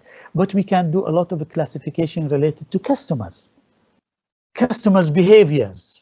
Okay, a lot of things we can do using clustering algorithm to classify customers' behavior, to classify, I don't know, so many things we can do in marketing using this.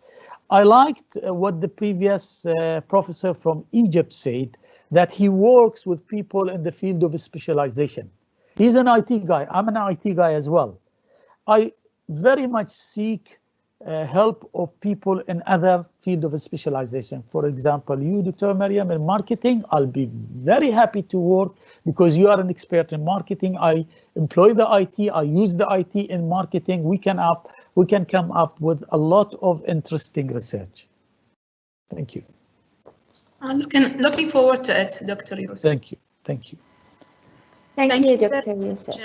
Thank you very much, Dr. Yousif, for the very interesting research and presentation. And for Dr. Maryam, I've seen similar to this robots in Dubai, okay, in DEWA, which is the Dubai Electricity and Water. So these robots are always, whenever you present your bill, for example, and it's red, okay, to take the number to go and pay or to do the payment and services, it will give you like just a crying sound, for example, or it will give you, oh, happy, we are so happy that you are saving the energy and you are being green. It will give you some motives, although it's all by algorithm, but it is more of a communication with the people that will make it interesting for them. Thank you very much, Dr. Yousif. Thank you again. Thank you. Thank you for your comments. Thank you. Thank you. And now we're going to move to our next speakers, Dr. Maryam Al Mahdi and Noor Alsayed, with their paper, Customer Experiences Using Online Food Ordering and Delivery Platforms.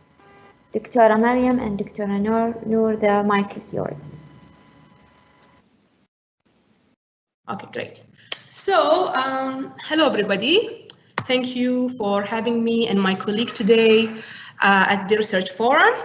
We are going to speak about customer experiences using online food ordering and delivery platforms and SOR perspective. Yes, I know it's a mouthful, but it is necessary to accurately describe the context of our study, which are websites and mobile applications that the customers can use to order food and drinks and get them delivered to wherever they are. Online food ordering and platforms, as I am sure you know, have witnessed a noticeable growth in recent years. The global revenues in the online delivery market has reached $107 billion in 2019 and are expected to climb to $182 billion in 2024. And because of the COVID-19 pandemic and the dining restrictions imposed as a result of it, there was even more demand for these kind of platforms. One statistic shows that in the US, users grew by 25% to 45 million users in 2020. This growth makes sense because such platforms offer customers convenience, transparency, and time saving. And what I mean by that is that through such platforms, customers are able to access information about restaurants and their offerings, like menus, meal pictures and descriptions, and even delivery time estimations. Customers are able to pay for their meals on such platforms. Customers can track their orders in real time, and they can access food reviews and customer service all in one centralized platform. So, in this research, we are going to talk about a few important behavioral variables that shed light on the customer experiences using online delivery platform. It's important to tell you that to date, there is little academic research about customer perspective on online food ordering platform, and more work is needed to capitalize on these platforms for marketing growth. This is especially true because of the sticky nature of such platforms, which reflect that customers are reluctant toward leaving the platform to another. Therefore, as marketers, we have to get it right the first time to retain our customers. Therefore, understanding how different aspects of the customer experience will lead to customer satisfaction and loyalty will give marketers useful insights in designing digital marketing strategies to capitalize on the opportunities offered by food ordering platforms. This will also benefit restaurant marketers who work for restaurants and eateries, as it will show them the importance of facilitating different aspects of the customer's multifaceted experience on such platforms. So let me talk a little bit about our research model. We have employed the SOR perspective, or the stimulus organism response model, to offer a holistic view of the customer's experiences through online food ordering and delivery platforms. And this perspective should have been used in past research to explore how customers interact with and respond to new technologies. So the first part on the very left, which is the stimulus, it means that stimuli affect customers' inner emotions and perceptions, which are the organisms, and through this, the stimuli will affect the customer's responses to technology, whether it's approach or avoidance behaviors to technology, meaning the customers wanting to use them or not wanting to use them. So in the context of new technologies, we usually look at the stimuli in one of three ways: the performance, appearance, and facilitation of communication of these platforms. So to gauge these, we looked at usefulness, visual appeal, and content quality to reflect the performance, appearance, and communication aspects. But additionally, we contributed by adding social presence. So as you all know now, most platforms are always incorporating social features to give the customer the social commerce experience. And that's why we included social presence to reflect this. Now, I will share with you, I mean, this is after the methods, but these are some survey questions that we used that will help us understand what different variables in our model mean. For example, usefulness is all about the customer's perception of how beneficial the system is to them, how beneficial the food ordering platforms are to them. Content quality is all about how complete, accurate, and up-to-date the information are on these platforms. Visual appeal is all about the aesthetics of the platform, how the pictures look, colors, graphics, fonts, and text. So as I show you here, we have the content quality. This is screen captures from Carriage, are reflected in the complete information about the different meals. Visual appeal is reflected in how the pictures of the food are being presented. And finally, social presence reflects the customer's social experiences and their feeling of others being on the platform. And this can be shown in the reviews and ratings on food ordering platform. And finally, we are going to use, as I said, satisfaction and response as satisfaction and loyalty as the organism and response, because these share the customer's general feelings about the platform and are also connected to other positive marketing, desired marketing outcomes like word of mouth behaviors and return intentions and continued use. So this is our survey questions again. The last thing that I'm going to talk about is the method. So to collect information about our conceptual model, we went with an online questionnaire and we went with a convenience sampling method. To admit people to the survey, we first asked them the question, do you use online food ordering and delivery apps? Our respondents use Talabat, Carriage, and Hunger Station, which are the platforms available in Bahrain. And then finally, we got a total of 389 respondents, in which about half of them were female, a little bit more than half, and the rest were male. And this is it from my part. Now I'm going to give the chance to my colleague, Dr. Noor, to talk about the result discussion and conclusion. Thank you very much. Thank you very much, Dr. Maryam. Good afternoon, everybody. So I'll be presenting the results, and I'll be focusing more on the results from our models rather than the descriptives. So actually, what we found, if we look at the model, that all our independent variables, which represent the customer behavior, including the usefulness of the app, the content quality, the visual appeal, and the social presence, which is actually, as my colleague Dr. Maryam mentioned, is relatively, it's actually, you know, it's the first study to look at it in our context, the OF-ODPs. They were all actually positively, significantly influencing both satisfaction and loyalty of customers. In fact, another interesting finding is that satisfaction mediated the relationship between our independent variables, again, the usefulness of the app, content quality, visual appeal, and social presence with loyalty. So satisfaction basically of the customer acted as a mediator between our independent variables and our dependent variable loyalty. Now if we can move to the next slide, please.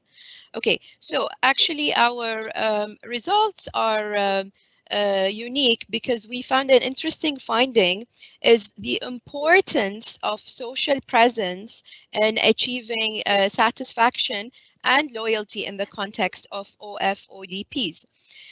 Since the social side, as my colleague Dr. Maryam mentioned, is rarely addressed in the research, and indeed almost no prior research on the context of OF-ODPs have addressed the social aspect or the social experience of customers.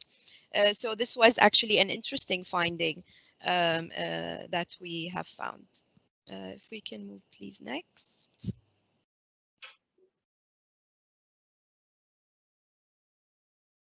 Okay, so how do our findings compare to the literature? Actually, our findings are in line with the literature that investigate customer experiences in a variety of online platforms. And actually, what the results show that different elements of customer experience on such online platforms are equally important. So, for example, whether the customer is reacting to the performance of the platform, how useful they find it, the visuals on the platform, the information available, or even the experience of others on the platform, that was found very significant to the whole customer experience and how loyal and how satisfied they are with the application. And I believe most of us, I think, for example, for me, I use these services almost on a daily basis. I think most of us who actually use the platforms will agree that the social experience and the social sort of, for example, the reviews of other customers and their experience is very relevant to us when using such technology. Okay, if we can please move next. So In conclusion, actually, the study reflects the importance of understanding the customer's multifaceted, as my colleague mentioned, experience on OF-ODPs. So it's the complete experience. Now, our findings are useful for marketeers in OF-ODP context because it will help them basically in understanding what aspects customers find useful when they're experiencing these platforms. Additionally, our findings are also important to the restaurant managers and also the marketeers, as I mentioned, as they help them shed light on the importance of including accurate information, useful accurate information, and also the aesthetic side. So, for example, nice pictures, and of course the social presence. So them focusing on can I have the quality, basically. Thank you. Sorry. Oh, so as sort of the quality of the product and things like that, because again, if they're going to get better reviews, obviously they're more likely to get the loyalty from the customers for using specifically that platform. So yeah, so I think that's it for us. Thank you very much.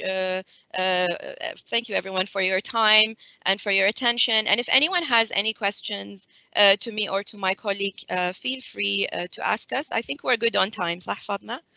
I think we did yes. 14 minutes, yeah. Thank you for that. Anyone has questions for Dr. Maryam and Dr. Noor?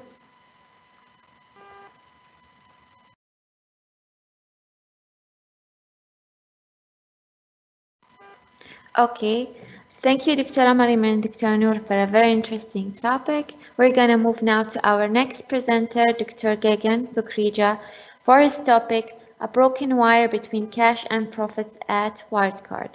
Professor Gagan, please, the floor is yours.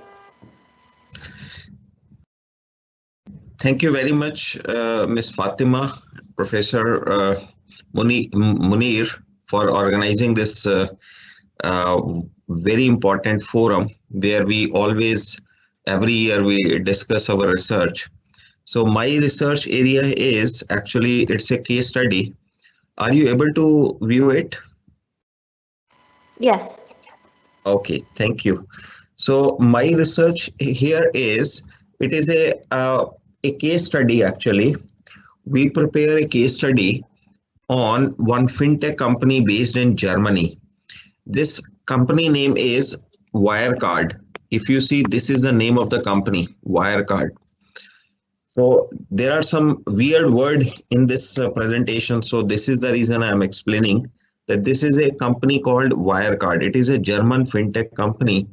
And a couple of months back, there was some news that their cash is not located by the auditor. And when they dig matter more, they found that cash and profit both were misleaded from couple of years, possibly 3 to 4 years, 5 years. So it was a big time scam in the history of Europe. It is called, some people are using the term, it is an Enron of Europe. So this fraud case is actually studied in our case study. This case study is heavily used in Best B schools, and this case study we are aiming to publish in some good reputed journal, and it is already in the review process. And in this case study, the instructor, they can use this case study for their accounting course, maybe possibly the accounting course like forensic accounting course or auditing course, or even this case can be used for corporate governance course as well, ethics course. So it has a multi-dimension. So let me start with the case. This is a case on Wirecard. It was established in 1999, and now it is going in the bankruptcy. But before it was in bankruptcy, it was operating in 26 countries. And the CEO of the company was Marcus Brown, and COO was Jan Marsalik. And these two people were right now targeted by the investigation agencies from the Germany. And this company was providing the electronic payment processing service, some other banking solution. They were even issuing credit cards in some jurisdictions. They were pioneer in the field of mobile payments, risk management, and they were serving to very big clients. Over 300,000 companies were their client, RMX, and even Emirates Airlines. So many big companies, they were their client, and they were operating in many jurisdictions. And this company was actually a listed company from German stock exchange. So this is the background of your company and how this scandal actually unfolded. Actually, the red flag started in somewhere in 2016 when Financial Times published the news against this company, and they reported that this company is misleading the investors and the company is manipulating their financials, and this company is doing material misstatement of financial statements. And in fact, they even allege that this company is involved in money laundering, which is very serious crime all over the world. And this company was operating on the face. This company was claiming that they are fintech company and they are dealing in mobile payment processing, but in the behind the curtain they were involved in some illegal activities as well. They were even doing gambling. They were having some gambling activities, even porn activities. So on the face, they were showing that they were doing legal activity, but they were involved in some illegal activities. And whatever I am saying here, these are coming from investigation reports and some newspapers, some business magazines. So, and even now the German regulator is also investigating this case. So from investigation report, I am telling all these things, because it's not my own kind of research. I don't have any direct access to the records of this fintech company. I don't have access to the auditor records. So now the smell started somewhere in 2016, and in 2017, Ernst & Young, they investigated the matter and gave the clean report to the Wirecard. And after that, even Ernst & Young become the auditor for this company. And there are some investigation report which says that there was some round-tripping approach used in this scandal. In this round-tripping, they were sending some money to the subsidiary, and subsidiary was sending the money again back to the holding company, and they were reporting this cash transfer as a revenue. So in that way, they inflated their revenues and gross profit, then net profit, and ultimately earning per share. And they were claiming that money is lying in other offices. The main office where they were claiming the money is lying was Philippines banks. And when this investigation started, the investigator found that there is no money involved, money kept in Philippines bank. So around $2 billion were missing here. So with this case, we can also teach our students some auditing procedures like confirmation procedures, verification procedures, existence assertions. So these are some area where we can teach student. So it is more of some sort of a the research based on pedagogy of our teaching. In AACSB, this is the third category of our research.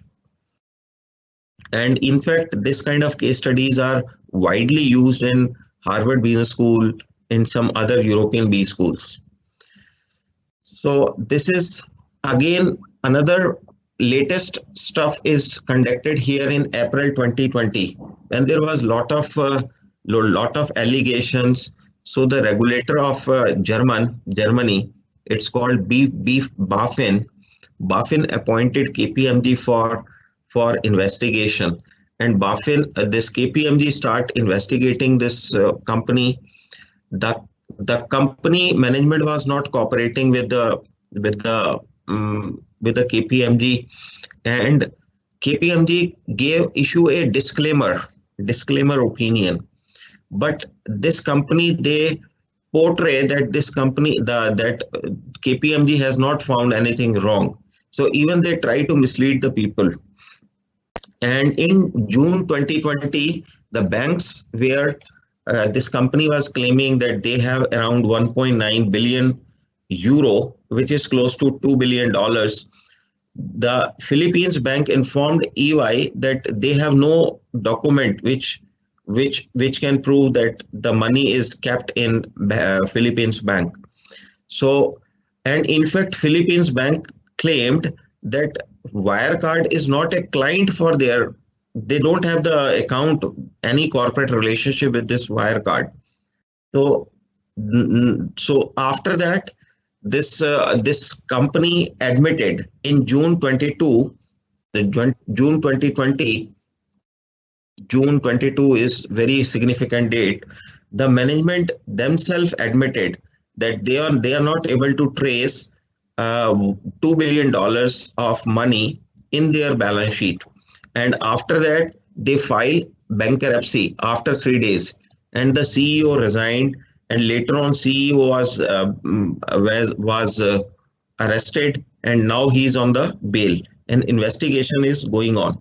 So right now this is the whole story, and I also created some timeline, and this is under the review.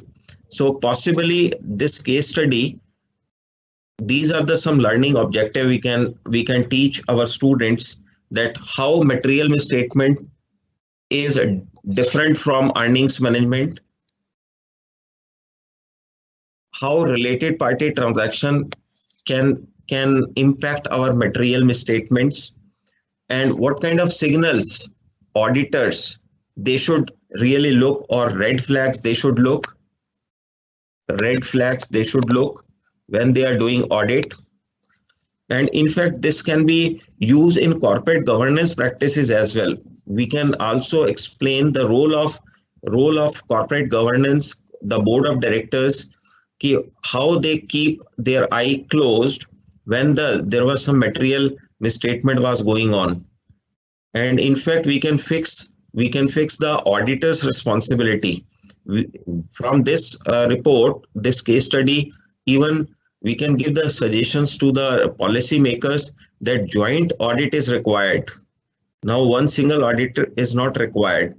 So this case study is creating a big question mark on the regulators, audit professionals, accounting professionals, and big people, the white collar people in this whole from this whole case study. So even in the auditing class, in principles of auditing, we can teach this course. And these are some case questions we identified, and it is related with material misstatement or audit triangle. Even audit triangle can be covered here. We can teach how round tripping is used by the corporate houses and misused, roll-up techniques, and audit procedures, how new audit procedures are required. And in fact, we can use now the technology in our audit procedures to detect such kind of ill will or accounting practices. So that's all from my end, and thank you very much.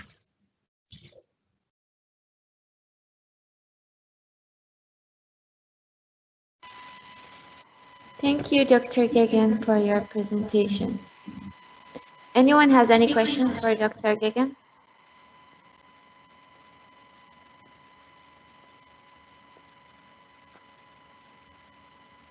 This is Gauri Shankar. I want to ask a question. Yes. Yes, sir. From whatever lesson we have learned from your presentation, the fundamental reason for fraud appears to be the auditors. Now, why not we have a world without auditors and put a robo there, blockchain or something like that, and remove all auditors and get the companies working, properly without fooling people. Thank you. Okay. See, Mr. Gauri Shankar, we all are humans, and human by nature we are correct. Once we got opportunity, we are involved in malpractices. It's a very honestly, I am claiming this, I am saying this statement. So these C-suite executive, they got opportunity. The CEO, he was controlling the whole company. He got the opportunity, he involved in this malpractices. He was so much ambitious. Because of that, he forced to be involved in these malpractices. And this is not the first case and last case. From India, we have Satyam. From US, we have Enron, WorldCom. From Saudi Arabia, we have Mobile. From UK, we have BHS, Tesco. From America, it is again COS, it's SMEs.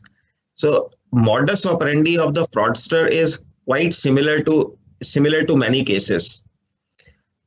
There is a very important theory in our auditing, we call it fraud triangle.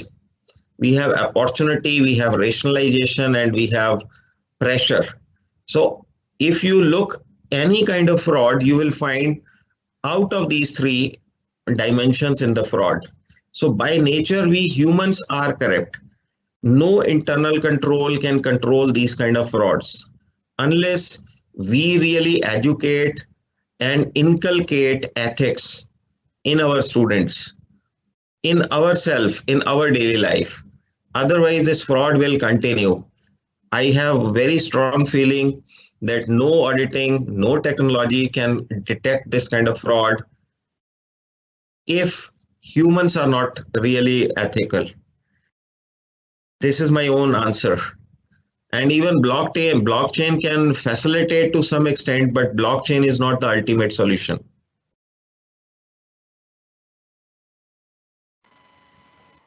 Thank you, Dr. Gagan. Any more questions for Dr. Gagan before we go to our break?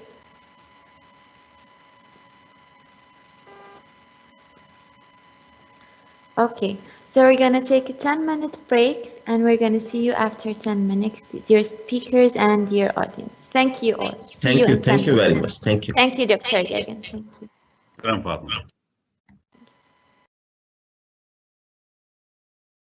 And now we will resume with Dr. Imad Assali with his topic, Evaluation of the Online Teaching of Interior Design Courses. Dr. Imad, you can present your presentation. Thank you, Ms. Ahmed. Thank you, Dr. Imad. You have 15 minutes, including Q&A.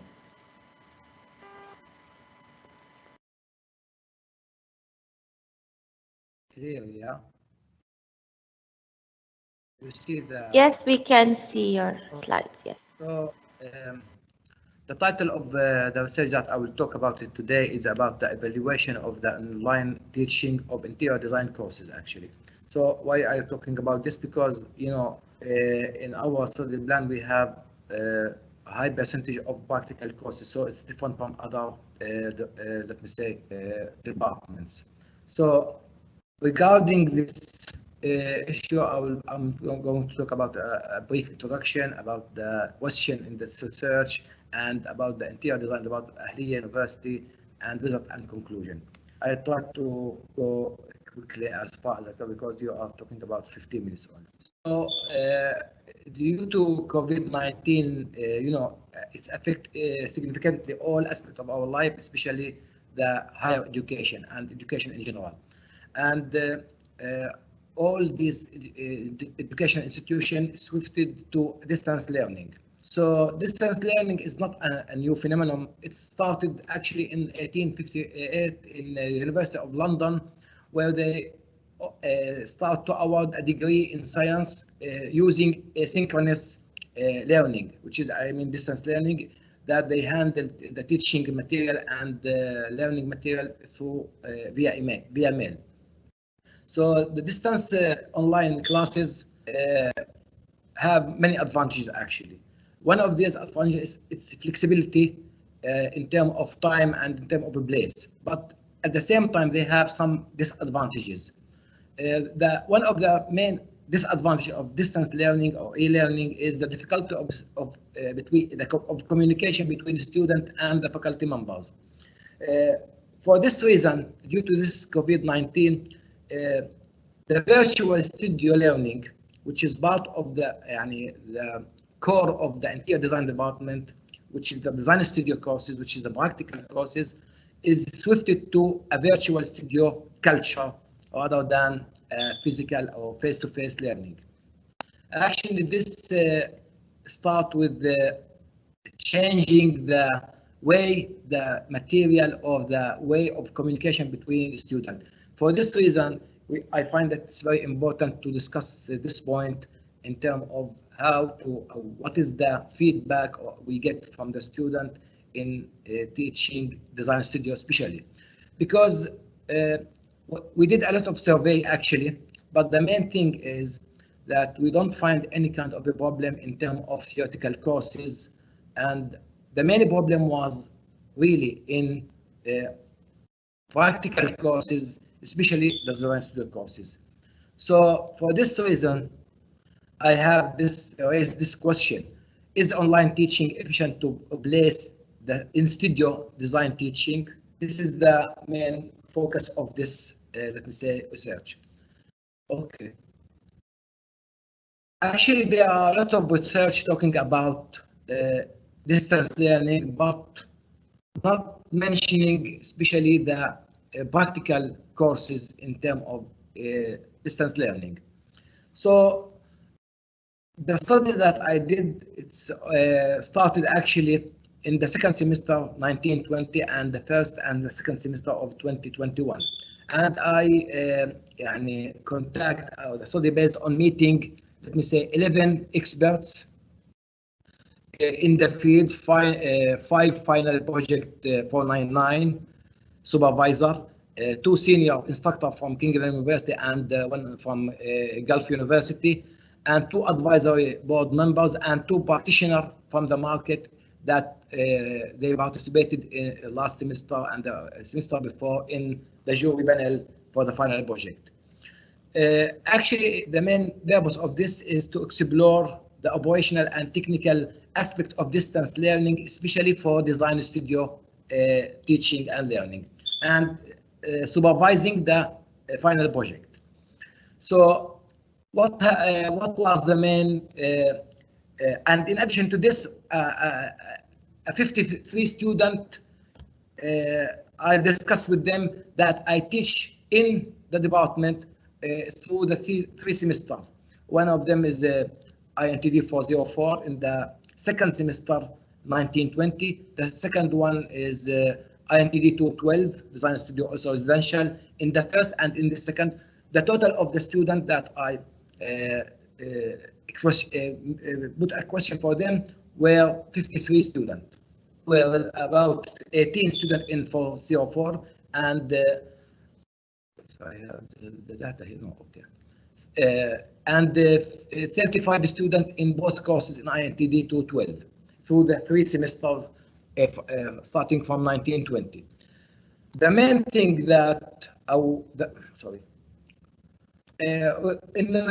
returning back to the interior design department at Ahlia University, we can see here from this diagram or the pie chart that the bachelor degree in interior design is composed of about 134 credit hours, where 20 credit hours, as you see here, as a university compulsory and free elective, and 12 credit hours for college requirements, while 93 for compulsory interior design department and major elective.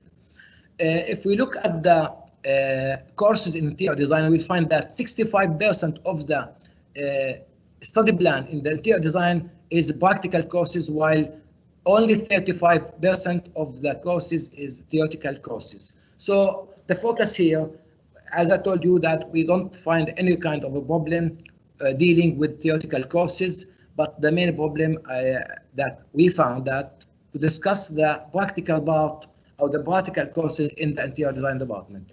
So Ahlia University actually integrated the e-learning through the Microsoft Teams when the coronavirus started in the second semester, and they have all the students and the faculty member have an account on Moodle actually to deliver the courses, material, and the assignment and the project. So the main thing that I found in the study that this is the 3 courses starting from the second semester 1920 and the first semester, which is fourth semester 20, who first semester last semester 2021, and this semester, spring semester 2021. As you see here, you find that 36% of the courses registered by the student is theoretical courses, while in the second semester where 64% is practical courses. In the last semester, who fall semester 2021, 41% of the courses registered by the student were theoretical courses and 59% of the courses were practical. In this semester, we have 35.7% of the courses registered by the student is theoretical courses, while 64.3% of the courses are practical in nature. So the main thing in terms of the result showed that online teaching during the pandemic had been performed regularly in synchronized meeting. Yani it means through a specific time with the student, which is different from a synchronized system that used in 1858 by some of the university or University of London, which is have no time or no place to meet the student. So both the faculty members were satisfied actually when we discussed with them, I discussed with them in terms of online teaching for theoretical courses. There is no problem, and most of them feel that they are satisfied, and the students as well, they have no problem in terms of the theoretical courses. While during the pandemic, 22 courses were, as you see here, registered, and most of the courses in the practical case that we have, neither of the instructor nor the student as well have any previous experience actually in training on electronic platform, use distance learning. For this, we have some problem in dealing with e-learning courses of the practical courses, especially design studio and final project. At the same time, the Ahlia University prepare a qualified staff to give assistance for the faculty member and for the student, and to answer any question or to solve any kind of a problem through using the Microsoft Teams. But regarding the distance education effectiveness, actually from the result of the paper, 85.6, as you see here, of the theoretical courses, the students agree, as you see here, of distance learning is effective, and they have no problem with theoretical courses. While 2 senior instructors from other university, Kingham University and Gulf University, strongly agree that the theoretical courses is very effective.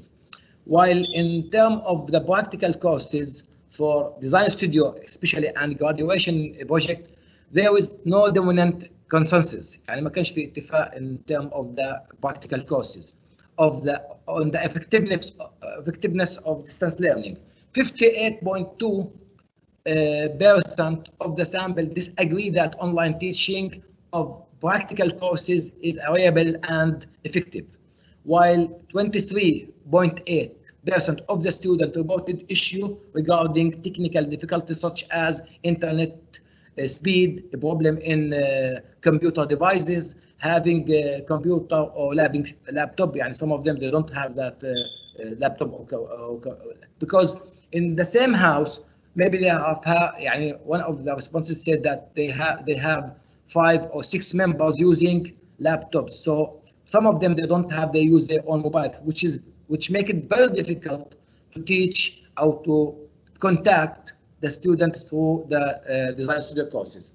And the other thing, they have a problem in terms of they don't have enough space at home. And these are the problems actually. And As you see here, also 42.8 of the faculty members reported difficulties in setting, let me say, adequate evaluation, especially in concerning cheating. Yani, while you are doing some exams or deliver some projects, so we have some kind of problem in this issue. The other thing that 91.9% of the students agree that the time given from the instructor in terms of communication, they don't have any problem, that they can contact the instructor through the chat in Microsoft Teams. In conclusion, this is what I will see here about the result in the 42. In conclusion, teaching interior design is online in the format is rare due to the nature of the field. As I mentioned, it's different from other departments in terms of all of the courses are theory. Most of the core courses in interior design, as you see, the percentage is practical type. Through the COVID-19, which necessitates the novel virtual design studio using Microsoft Teams, the results show that we should really update our curriculum to reduce the load of traditional manual skills courses in favor of, let me say, digital content courses. The other thing, faculty members disagree on effectiveness of the teaching design online. Very few recommended using other technology in order to make it easy for communication with the student. And the other thing, the finding of this research is to use the blending learning, which use both face-to-face and online teaching, which is better for interior design. Thank you very much. Thank you, Dr. Imad, for your presentation. Anyone has any questions for Dr. Imad?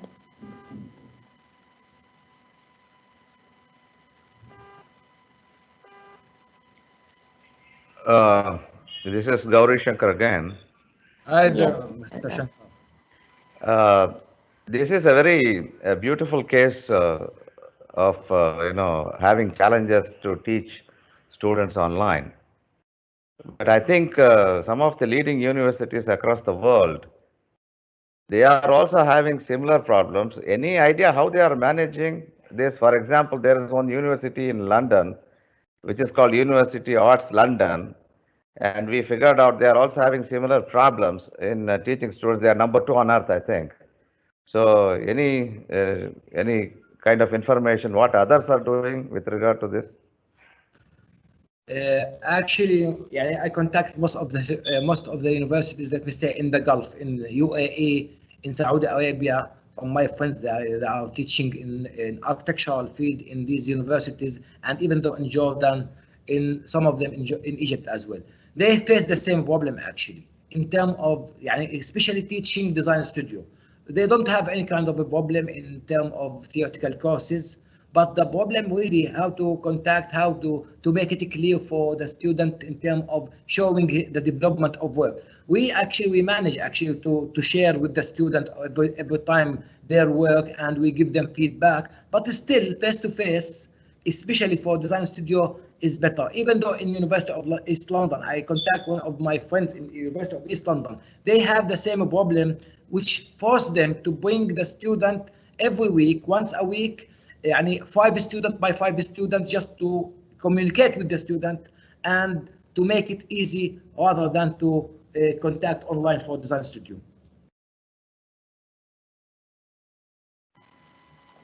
Thank you, Dr. Imad, for your answer. And now we're going to move to our next speaker, Dr. May Al-Safar, with her topic, Setting the Teaching Context Between C2 and In-Context Interpretation of Meanings. Dr. May, you may begin. Hello, everyone. Just if you allow me to share my screen.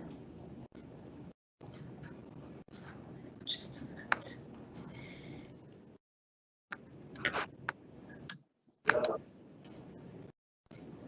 Okay. May. Yes? Good, Shireen. Good. Yalla. Thank you. We didn't start yet. Okay. Am I sharing my screen or no? Yes. Okay. Because I don't see the screen, to be honest. Now we're seeing ourselves. Okay. Now, Yes. do you see my screen? Yes. Okay. Just a reminder, Dr. Rama, you have 15 minutes, including Sure. Q&A. Sure. Okay. So, hello, everyone. Thank you very much for Ahlia University for giving us this opportunity to share part of our experience and knowledge. And my research or my case study is going to be like an extension to what Dr. Imad, my colleague, just presented. So if we are looking at the teaching in interior design, and my case study could be applied in any teaching field, or it could be in the interior design classes. So I used our case as a case study to talk about practical courses and theoretical courses. So in general, interior design have different themes, which is theoretical, practical, and digital. And we are trying to have more of blended types of knowledge within our full curriculum. Okay, so our teaching in interior design in Ahlia University is mainly about learning experience. We are giving the people learning experience. And in addition to that, we are giving them some support. So what type of support do we have? It's mainly site visits, internal and external workshops. And due to the pandemic, a lot of these things has been stopped, okay? Not because we don't want to do, but it's because of the situation and the entire situation. So a few years back, these are some pictures post going to my PhD, and we were really happy in the class. Some students were photographing the work. We were mainly touching the things. We were mainly having fun within the classes. Even if we don't have like wide spaces to present and do an exhibition, but we were having a lot of fun within the classes. So some were photographing, some were presenting, some were defending. Okay, and you will be always with an eye contact, seeing the people defending their work or being pissed or angry or whatever, or being a happy person and interact with others. And today, during the COVID-19, we are having a lot of challenges. And one of my main struggles is that every day I'm waiting for people to join, okay? And once upon a time, I asked them all, please, please, please, open your cameras. And this was during the summer. And I asked them, please dress up and be ready just for us to see each other, at least to have a communication. And this is not for attendance. I don't believe that cameras are for attendance. It's more to see their expressions. If we return back to our title, it's about the in context and in situ. The in context is the physical setting, which is the classroom. But the in situ, while the in situ, is the physical setting. But the in context can be created, okay? So we are all the time, no one is opening the camera. It's not about their attendance, it's about their facial expression and how much they are happy. Some of them are bored, some of them are shy. These feelings are what we really miss. It's not only about teaching. So the reflection of the case. Before, we have different emotions, while today all of us are just waiting. When is this lecture going to finish? When is she going to shut up and stop? What is she doing?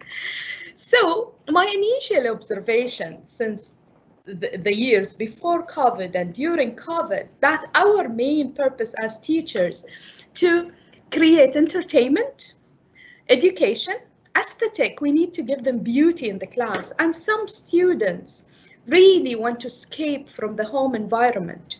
So in digital life, they are escaping in gaming. They are escaping in and maybe chatting and social media. So why don't we implement this and take the crisis of the pandemic as opportunity for us to start a new page in teaching? So what about the physical and social aspects of the people? If we provide them all of this, how about the physical and social aspects? So the meaning making is the main challenge that we teachers in the field of interior design, in the field of geography, in the field of mass communication, we are facing a problem of how can we create a meaning for the people.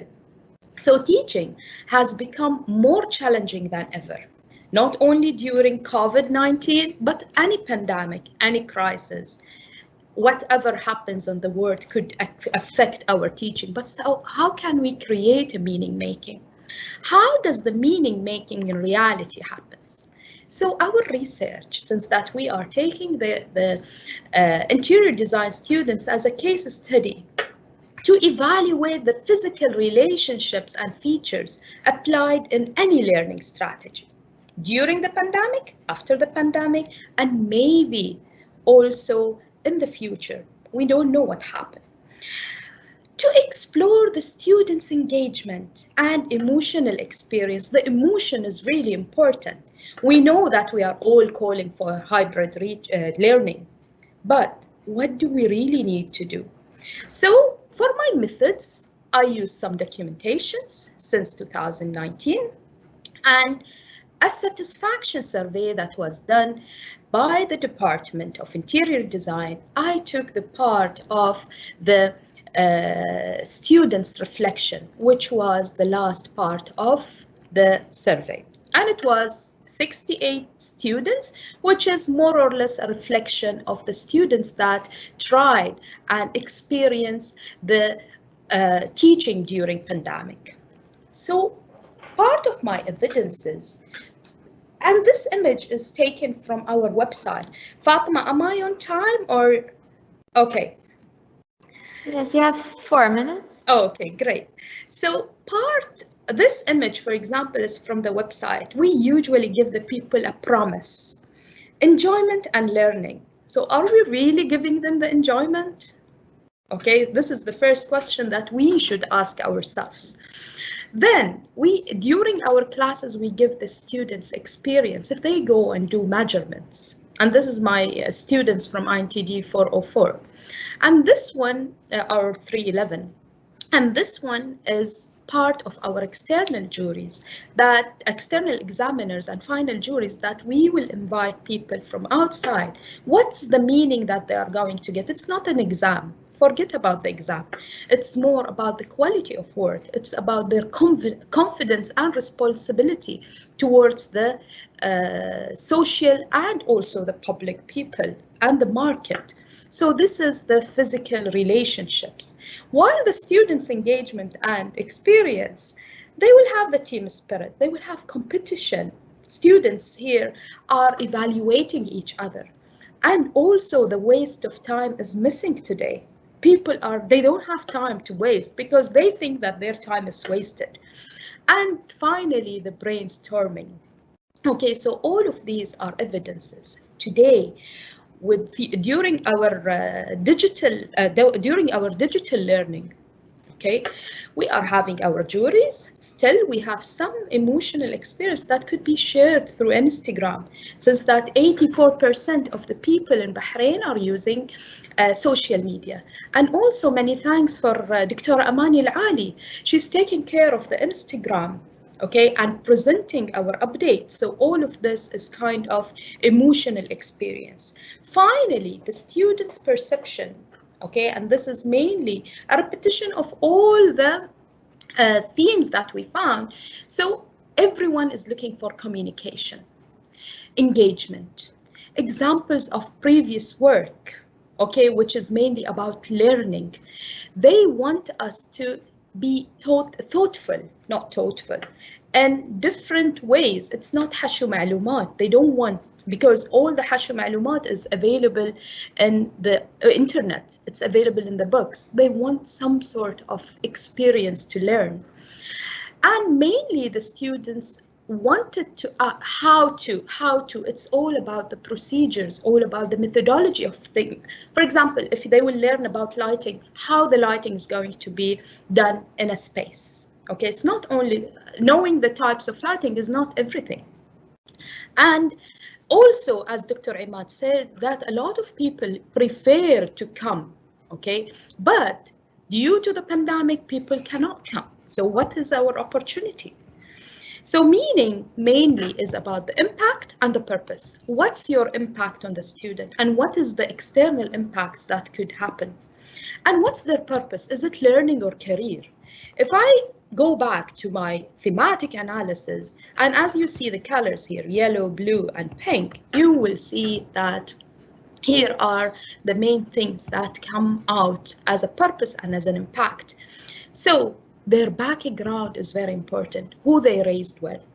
So this is also part of the meaning making. So how can we create a meaning making from in situ and in context? Usually, in context, we will provide the students teaching and learning practices, knowledge acquisition, okay?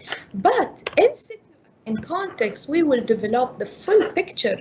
So still, we are looking forward to blend our learning. But how is it going to look later after COVID?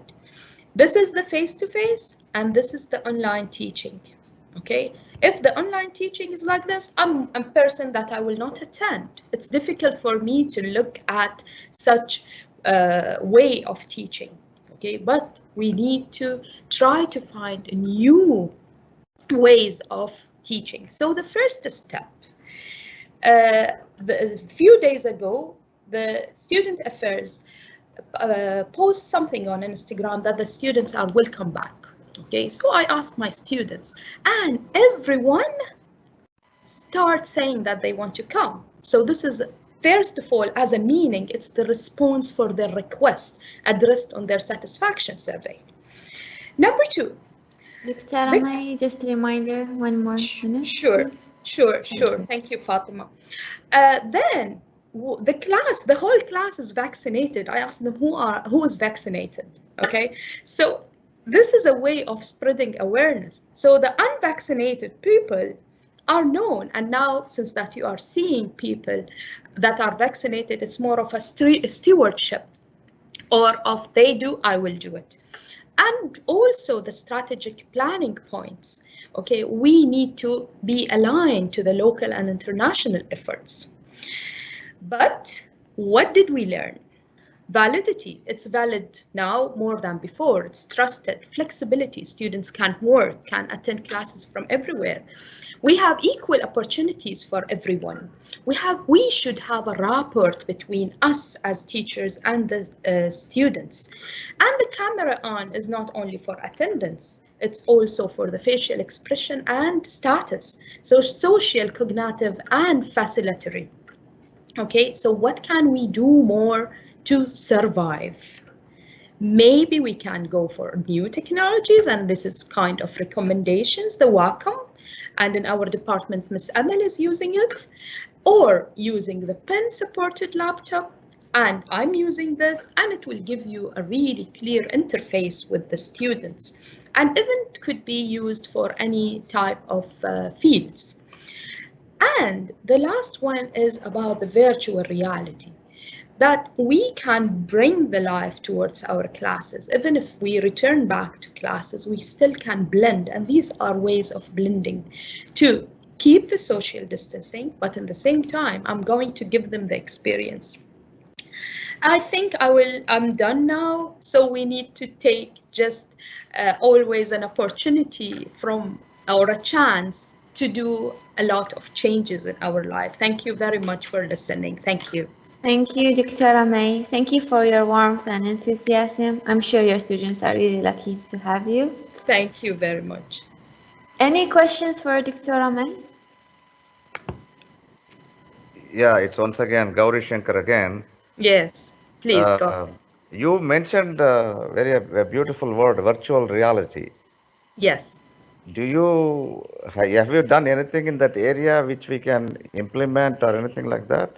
To be honest, in Ahlia University, we didn't do it. But when I was doing my PhD, one of the researchers was using the virtual reality to get sense of nostalgia about spaces. Okay, so this is also could be applied in interior design and architecture, and also in the media and public relations. They can give them like a full feeling of being, for example, with Harim al-Sultan or with Harry Potter or with any of these fields. It will just give you more of a feeling.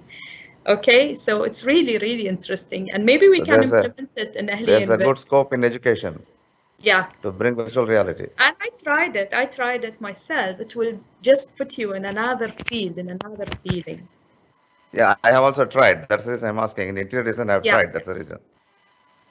Inshallah, we will implement it. Any other questions? Thank you, Dr. May. And now for our PhD researchers, we're going to start with Mr. Yousif Tariq and his topic, the influence of food consumption on ethnic consumers, acculturation process and consumer behavior. Mr. Yousif, the mic is all yours. Okay, thank you, Fatma. Just one second by the time I upload my... Sure. Just a reminder, Mr. Yousif, you have 15 minutes, including the Q&A. Sure.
Sorry, my computer is a bit slow today, but by the time the slides go up in a minute, inshallah, let me start and begin with my presentation today. My presentation is part of my PhD research, which looks at the acculturation process and the influence of the acculturation process on consumer behaviors, on ethnic consumers' food consumption. So what the acculturation process mainly is, the acculturation process is mainly how people or members from one culture learn certain behaviors or adapt certain behaviors from a different culture. So for example, just to take this into context, in Bahrain, for example, people from a British culture come to Bahrain, live in Bahrain, and with time, how do they adapt and how do they learn with the Bahraini culture? And the idea is, do they accept certain aspects of the Bahraini culture? Do they involve it in their own daily life? Do they combine aspects from both cultures, or do they tend to ignore other cultures and stick to their own culture? So here, further, acculturation has been applied to consumer acculturation, where this is a behavior or a concept that applies skills and knowledge relevant to engaging in consumer behavior by, again, members from one culture being exposed to another culture. And in this case, consumer behavior refers to how a person learns to buy, to consume certain goods and services, and how we assign meanings to those goods and services. Now, the idea behind this is to really study the consumer acculturation process in a multicultural context. And a consumer culture is defined by a system of individuals who share specific values, skills, knowledge that are relevant to engaging in consumer behavior. And of course, there are many other theories that contribute or help in understanding this concept, such as the social identity theory. This theory, says that we as individuals, we tend to belong to a society, we tend to belong to a group, and that group can be, a family, a group of friends, belonging to an institution. And based on that, these groups have also an effect on us as individuals. Now, beginning with with the acculturation process, if we look at the existing literature, we start with John Berry, which is the first researcher who, explored this concept and came up with a model for acculturation. Now, the thing is, John Berry looked at two dimensions. The first dimension is, or he looked at whether a person maintains their own identity, their own culture. And the second dimension is how did that person integrate and mix with other cultures or not. And therefore he came up with 4 different categories: integration, assimilation, separation, and marginalization.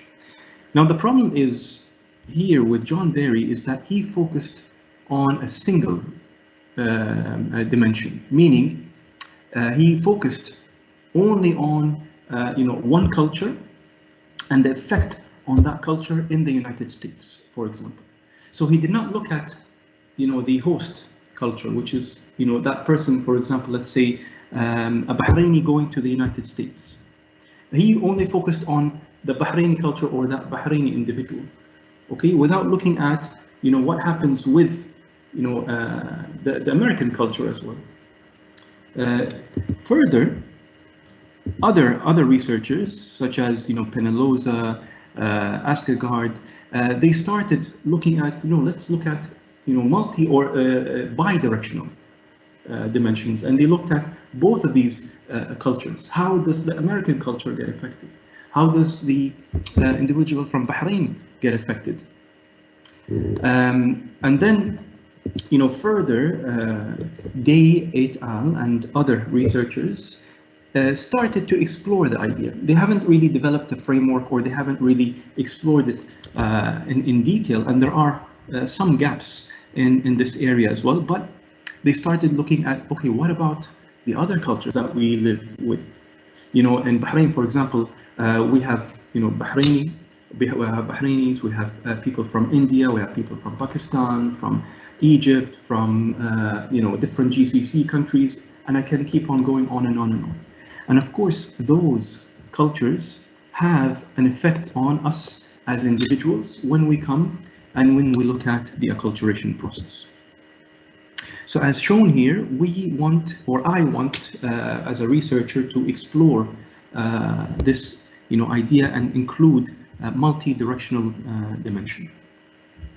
The research objectives is to explore the acculturation process of the South Asian diaspora within Bahrain in a multicultural context. So I'm looking at the immigrants or the expat population, mainly focusing on the South Asian diaspora, which includes people from India, Pakistan, and Bangladesh. Hopefully to develop a theoretical acculturation model from this unique multicultural environment within Bahrain. So some of the questions, what and how are the acculturation strategies or outcomes? How do these strategies result in certain behaviors? And also looking at, the institutions, the social groups, family groups, and other factors that also influence this process.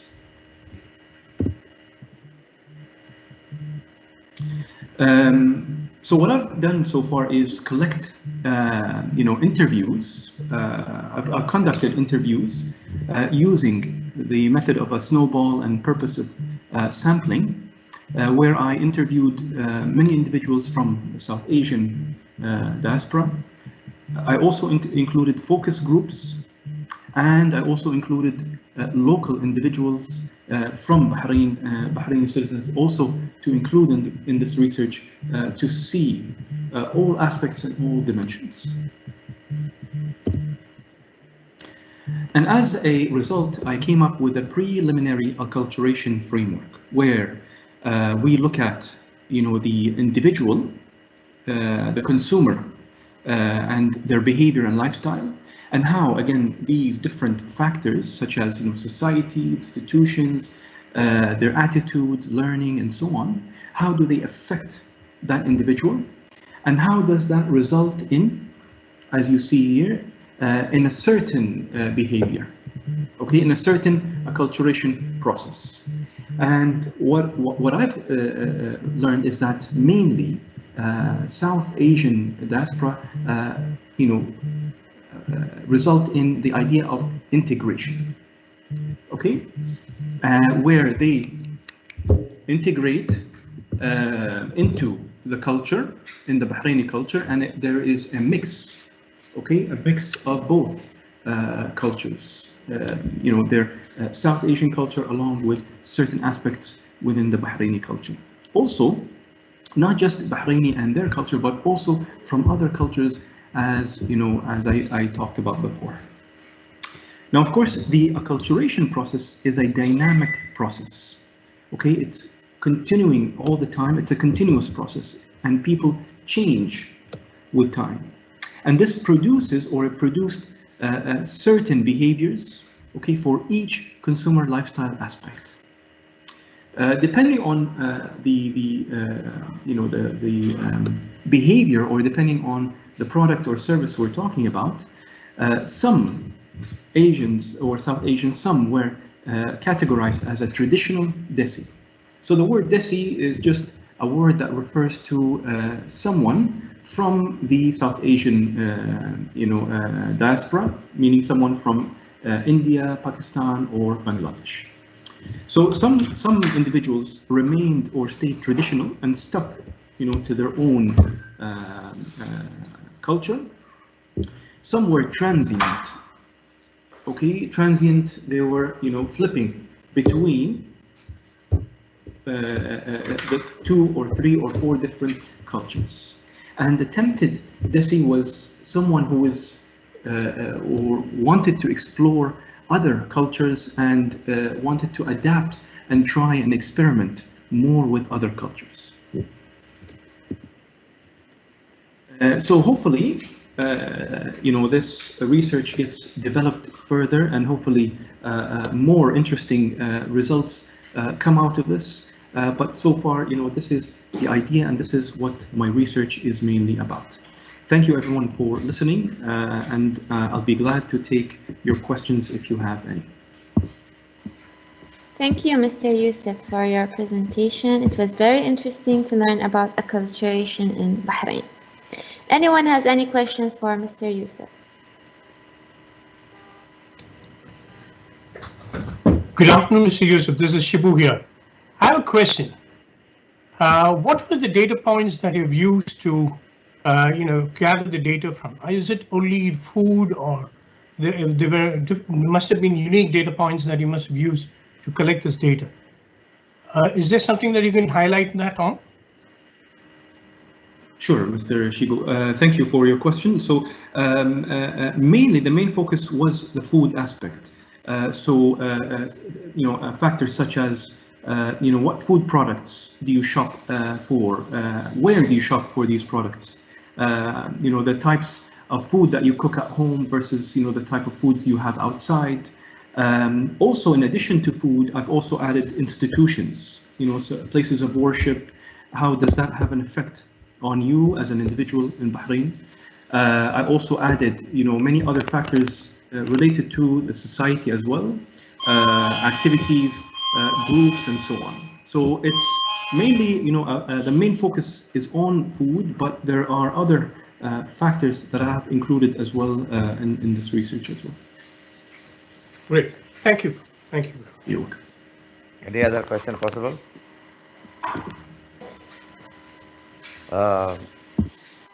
What is so important in your research?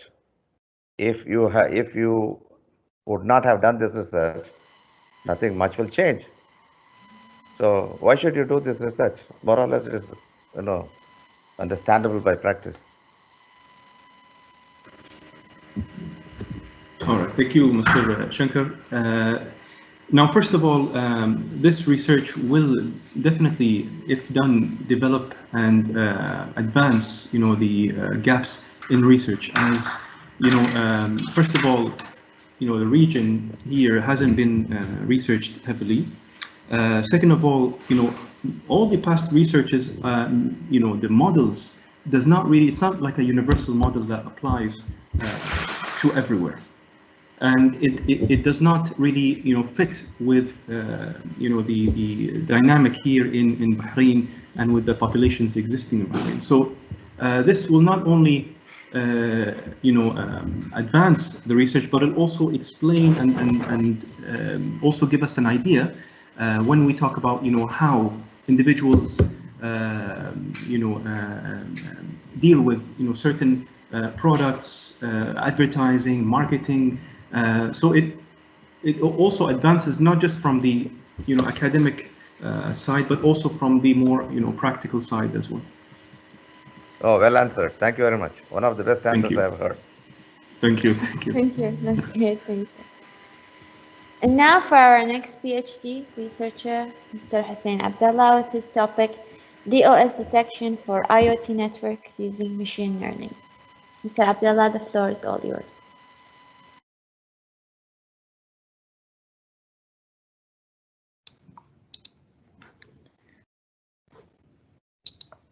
Hello everybody, please let me know if you can hear me very well. Hello? Yes, we can hear you very well. well. Yes, your voice is clear. Okay, so can you also see the presentation? Yes.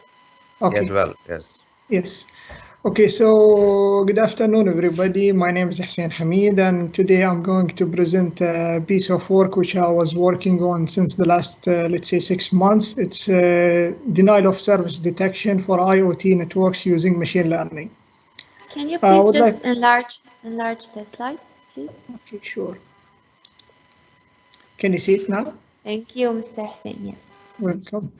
I would like also to take this opportunity to thank my supervisors who are helping me throughout this PhD journey, Professor Hamd Rouaishdi from Brunel and Dr. Husain Awad from Ahlia University. So I'm going to go through a little bit of the background, introduction, then the objective or the aim of this study. Then I'm going to go through some of the related work and what makes my research or this study unique. And then network plan and sample data. Then I'm going to show you some of the analysis results, and then I'm going to conclude. So I'm going to make this presentation short, considering the 15 minutes given, including the Q&A. So you'll hear me a lot talking about these 3 terms: IoT, artificial intelligence, and machine learning. So first, to start with, IoT is any device that you have and any physical device that you have that's connected to the internet. So once a device is connected to the internet, it's considered part of the IoT network or the IoT devices. Artificial intelligence is the ability for a human, for a machine or an object to do human-like tasks. For example, a car can move. However, that is not something that let's say makes it perform something that's human being only can do.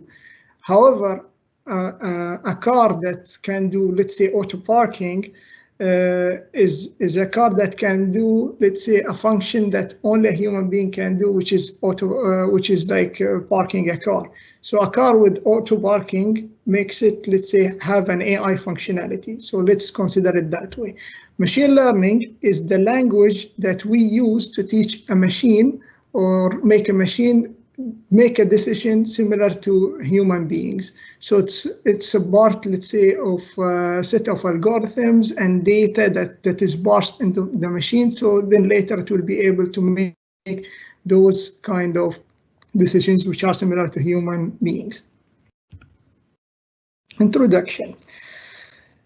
So why am I doing this research? I'm doing it because the number of devices or IoT devices is increasing, and it will reach it's expected to reach 21 billion by 2025, and that's a huge number. Considering that these devices are not prone to attacks, so they are actually, if you consider the current attacks, 60% of the attacks worldwide now, they are attacking IoT devices, which are, let's say, our smart TVs, our smartwatches, smartphones, laptops, chairs, anything that is connected to the internet. Denial of service is one of the attacks that are very, very, very popular in IoT devices. So I'm focusing on that type of attack in this study. Objective. What is the objective of this study? Is to test different machine learning algorithms and see how do they perform on detecting this type of attack, which is denial of service on the IoT devices. So I'm considering naive Bayes, KNN, support vector machine, SVM, and neural networks. So what is there in the literature? If you see, I mean, if you notice, like from the author's column, is that this is a very hot topic of research. So you will see a lot of papers were published late 2019, and during 2020, there are several papers also published on the same topic of research. And they are in top ranking journals as well. And my observations here is that I see that most or several of these studies, they don't include all the machine learning algorithms. This is number one. Also, sometimes they don't include the IoT data sample. So they use like let's say a normal network data sample, which is like several researchers they pointed that this is a limitation in their study, that they are using IoT data, non-IoT data sample. Also, they are not using all the metrics. And I will show you later or the next slide why all the metrics are important. So what makes my study unique? I think that what makes my study unique is that I'm using an IoT data sample. I'm also trying to decrease the number of attributes that makes that, let's say, differentiate which is like attack use case and non-attack use case. I'm also including the precision also as a performance metric. Why do I think precision is important? Because let's say we have an example that we have 100 use cases. 99 of them are normal, let's say, browsing, and one of these use cases is, let's say, attack. So if I managed, let's say, to differentiate all the 99 cases, and I failed in differentiating the attack, then I will have 99% accuracy. And this is what I noticed, that most of the papers that they announce the accuracy without, let's say, the precision. So in 99% accuracy, however, precision in detecting the attacks or the accuracy in detecting the attack is 0%, because you have one case that is attack and 99% is non-attack. So if you miss that attack, you still have 99% accuracy. And this is what happens like in the normal traffic, because usually you have a higher percentage of, let's say, non-attack traffic majority of the traffic is non-attack traffic, and you have attack traffic is very low. So even if you miss that, you will still achieve high accuracy, which can result, let's say, goes up to 90%, and that I will show also later in the upcoming slides. I also, in this research, I included the ANN, which is neural networks, which is like, let's say, like big companies like Amazon and Microsoft, they call it the future of machine learning. For the network plan, where should, let's say, that machine or the artificial intelligence be? It's in your home router. That your home router is the one that is connecting your IoT devices to the internet. So it's the one that is that I think should be able to, let's say, protect you from the attacks that are coming from the internet.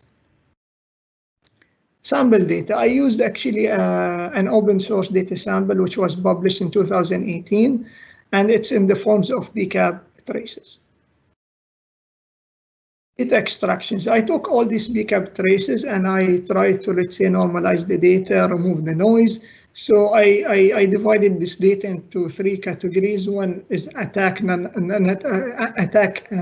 say the attack label. So I labeled 0 if it's benign, normal state, and 1 if it's attack. Then I also calculated the total length, and I also selected some of the protocols, HTTP, DNS, the routing protocols. So several protocols I have used to just and so I calculated the length for each of those protocols, and I feed this data into the different machine learning algorithms. If you see here, if you see that graph, that summarizes actually the results. So if you can see three machine learning algorithms, KNN, SVM, and ANN, they achieved high accuracy. It's more than 80%, and some of them like reached 90 something. And if I go, like, for example, if you see naive bias, they achieved low accuracy as well as low precision. If you see KNN, it has more than 60% precision and more than 80%, or let's say 90% accuracy in let's say detecting or categorizing the traffic.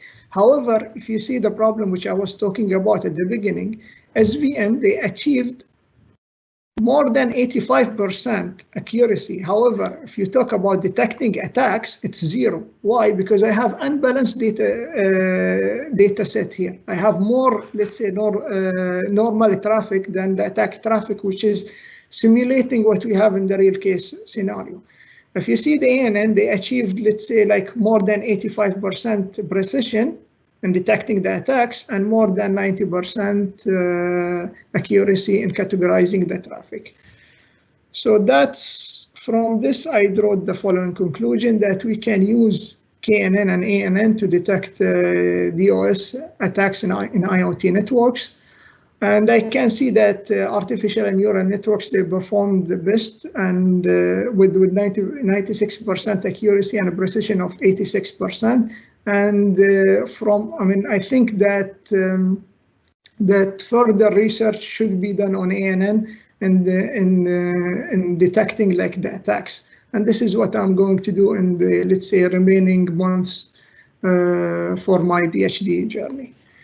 So that's it. I hope I made it short and clear, and thank you for listening. Any questions?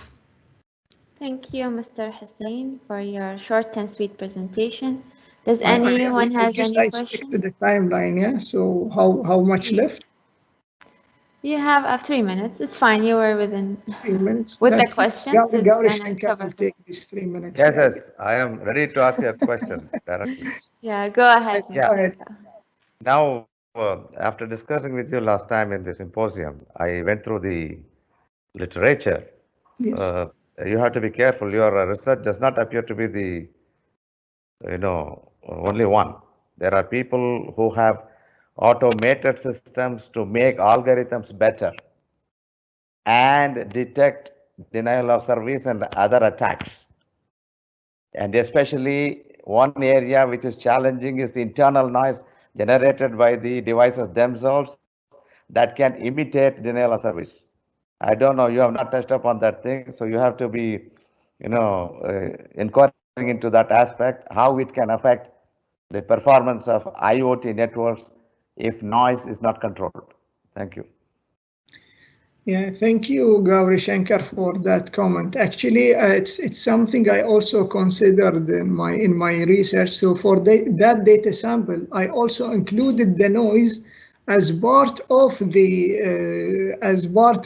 let's say the data that is fed into the neural network.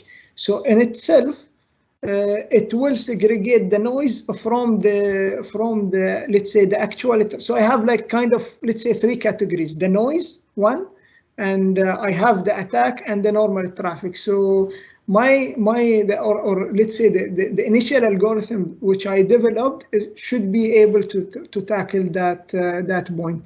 And regarding this, the several papers or work done on this, I understand actually that the topic which I chose, let's say in late 2018, it's becoming a very hot topic in 2019 and 2020.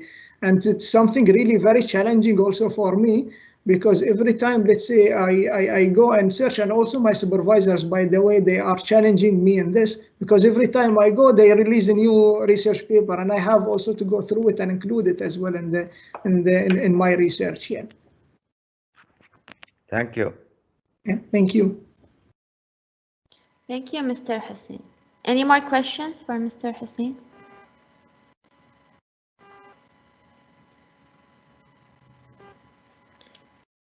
Thank you, Mr. Hussein, for your time today with us. We are going to go on a lunch break for 20 minutes before resuming the forum.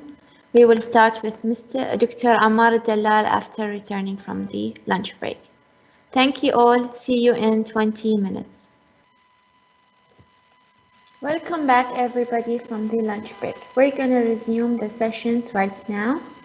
We're going to start with Dr. Amina Al Hawaj with her topic, Innovation Interaction Activity Session. Dr. Amina, you can begin your presentation. Thank you, Fatma, and thank you all, and especially Professor Mansoor and Dr. Muneer for this great event as usual. So I would like to share my screen, and I will make it very light, and it will not be any more a presentation, but it will be something just I would like to share it with you so we can share knowledge.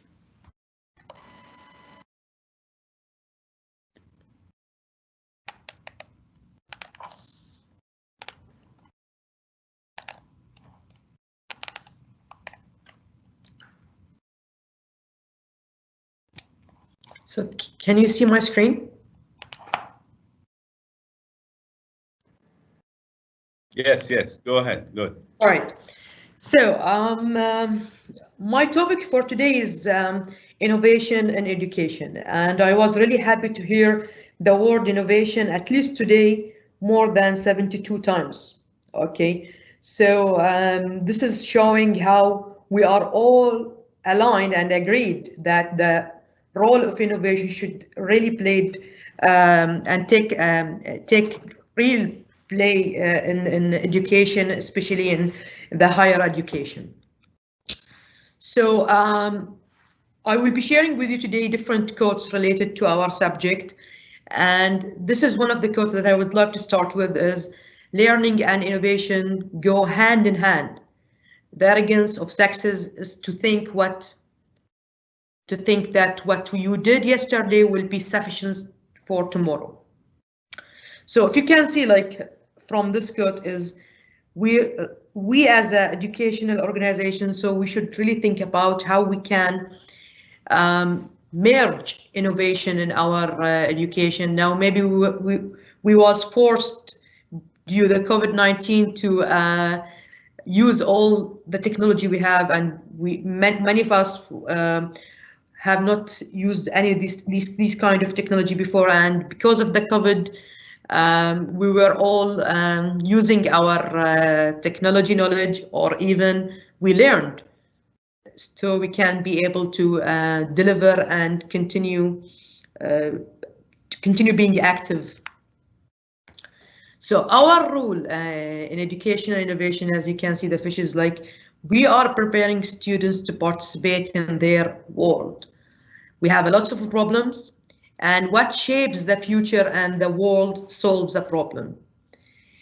Now, our students are really our assets to ensure like we can provide them with all the technology they need to enable them to not be just a student, but to be innovator, to add value to the community. So I think we are all agree that we are playing this role, like to enable the students be beyond the expectation, because as you can see, like we are currently turning all of our paperwork, or let's say the hard paperwork to digitalization, or even beyond the digitalization, as my colleagues mentioned before me, like about the IoT and all these things. So I think we really should think about this seriously, and this is our responsibility to ensure like any students is entering our university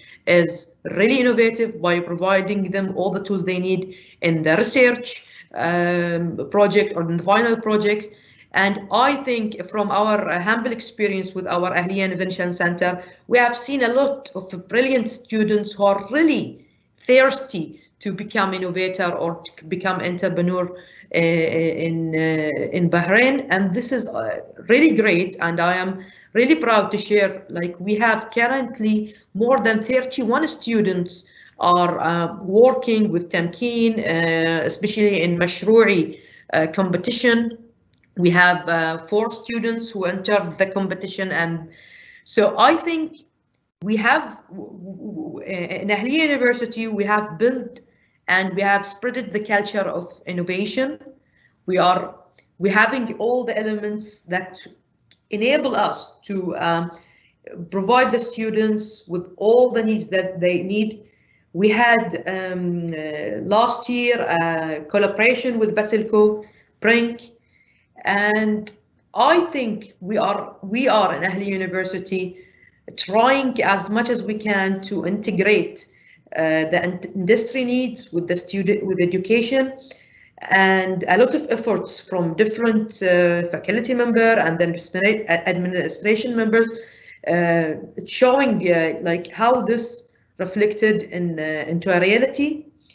And myself, I was really happy when I became a mentor or a judge in any competition in Bahrain, and I saw like the Ahlia students are taking good numbers of placement in their competitions.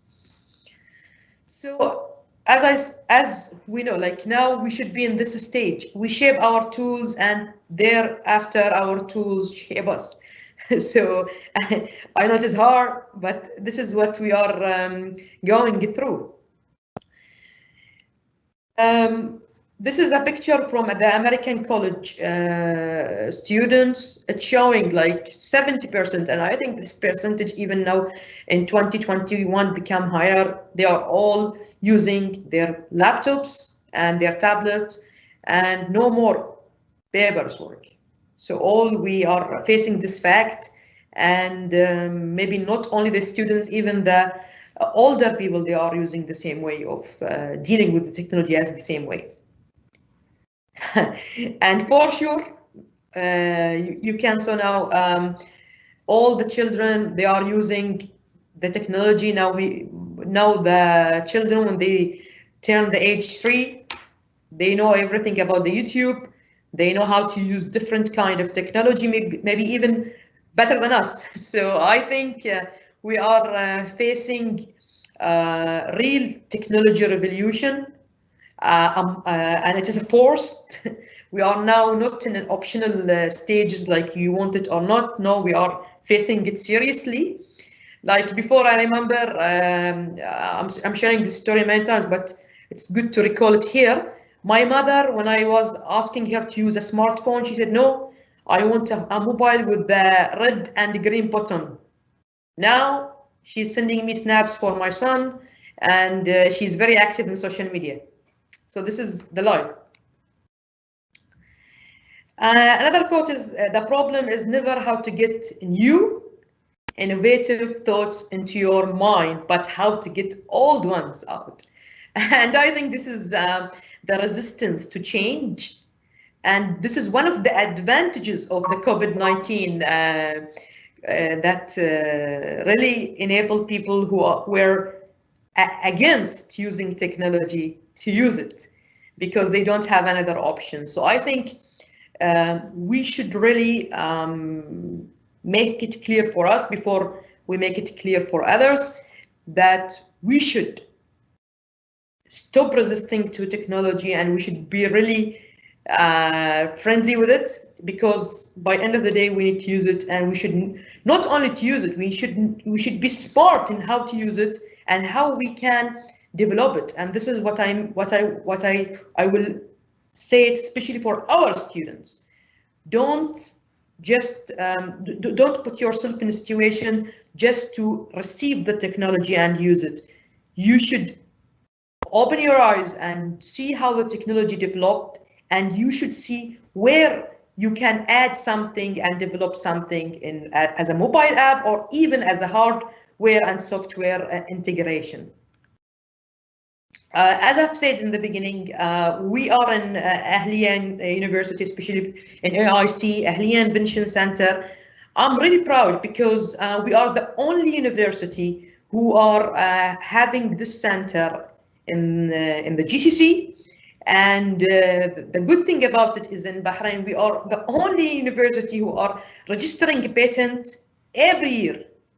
Now, okay, the patents is under Amina Al Hawaj, but the good news is currently we have 3 patents registered to the Ministry of Commerce and the GCC Patent Office. And this is the new way of thinking innovatively, and to ensure we are not only thinking about bringing new things to our students, but also to ensure they understand the intellectual property and the patents. And as you know, patents for any country this is a door for economy, and we are doing very well. Considering comparing to other universities in Bahrain, not only in Bahrain, I can tell you even in the GCC. So we need to have all of you supporting this strategy. And I think by tomorrow also we will be announced something related that, and one of the awards will be officially launched from the Ahlia University to the Middle East. So we'll be talking about it tomorrow in our celebration. Our strategy of AIC, not far away from the thoughts I've captured in this presentation.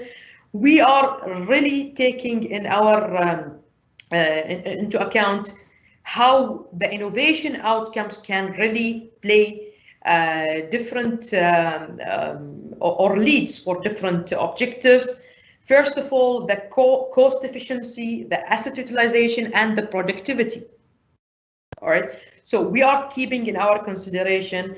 We are here not looking for inventions. By now, it's in 2021. It's very difficult to bring something and you call it invention. As you know, like the technology is going too fast.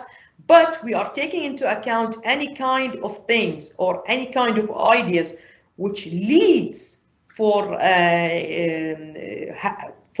these outcomes. Never mind what you will call it, innovation, invention, or even development. So all of these things we take it in our into account, and we are trying to build it properly by ensure our innovators can bridge the gap. Because when we started to put this strategy for AIC in Ahlia University, there was a serious problem between academia and industry. So we tried to bridge the gap between academia and industry. And as you have all seen from the Ahlia University's news, like we are doing a really good collaboration between Ahlia University and different industry and entities in Bahrain. And I think this is really success which we should all be proud of. So we are currently having a good ecosystem, innovation ecosystem. At least our students, they are fully aware about, I would not say they are fully aware, but hopefully they will be fully aware about the structure of their ideas. We are aiming by the coming years to ensure all our final projects or research projects are really innovative, and even we reach them to the patent stage.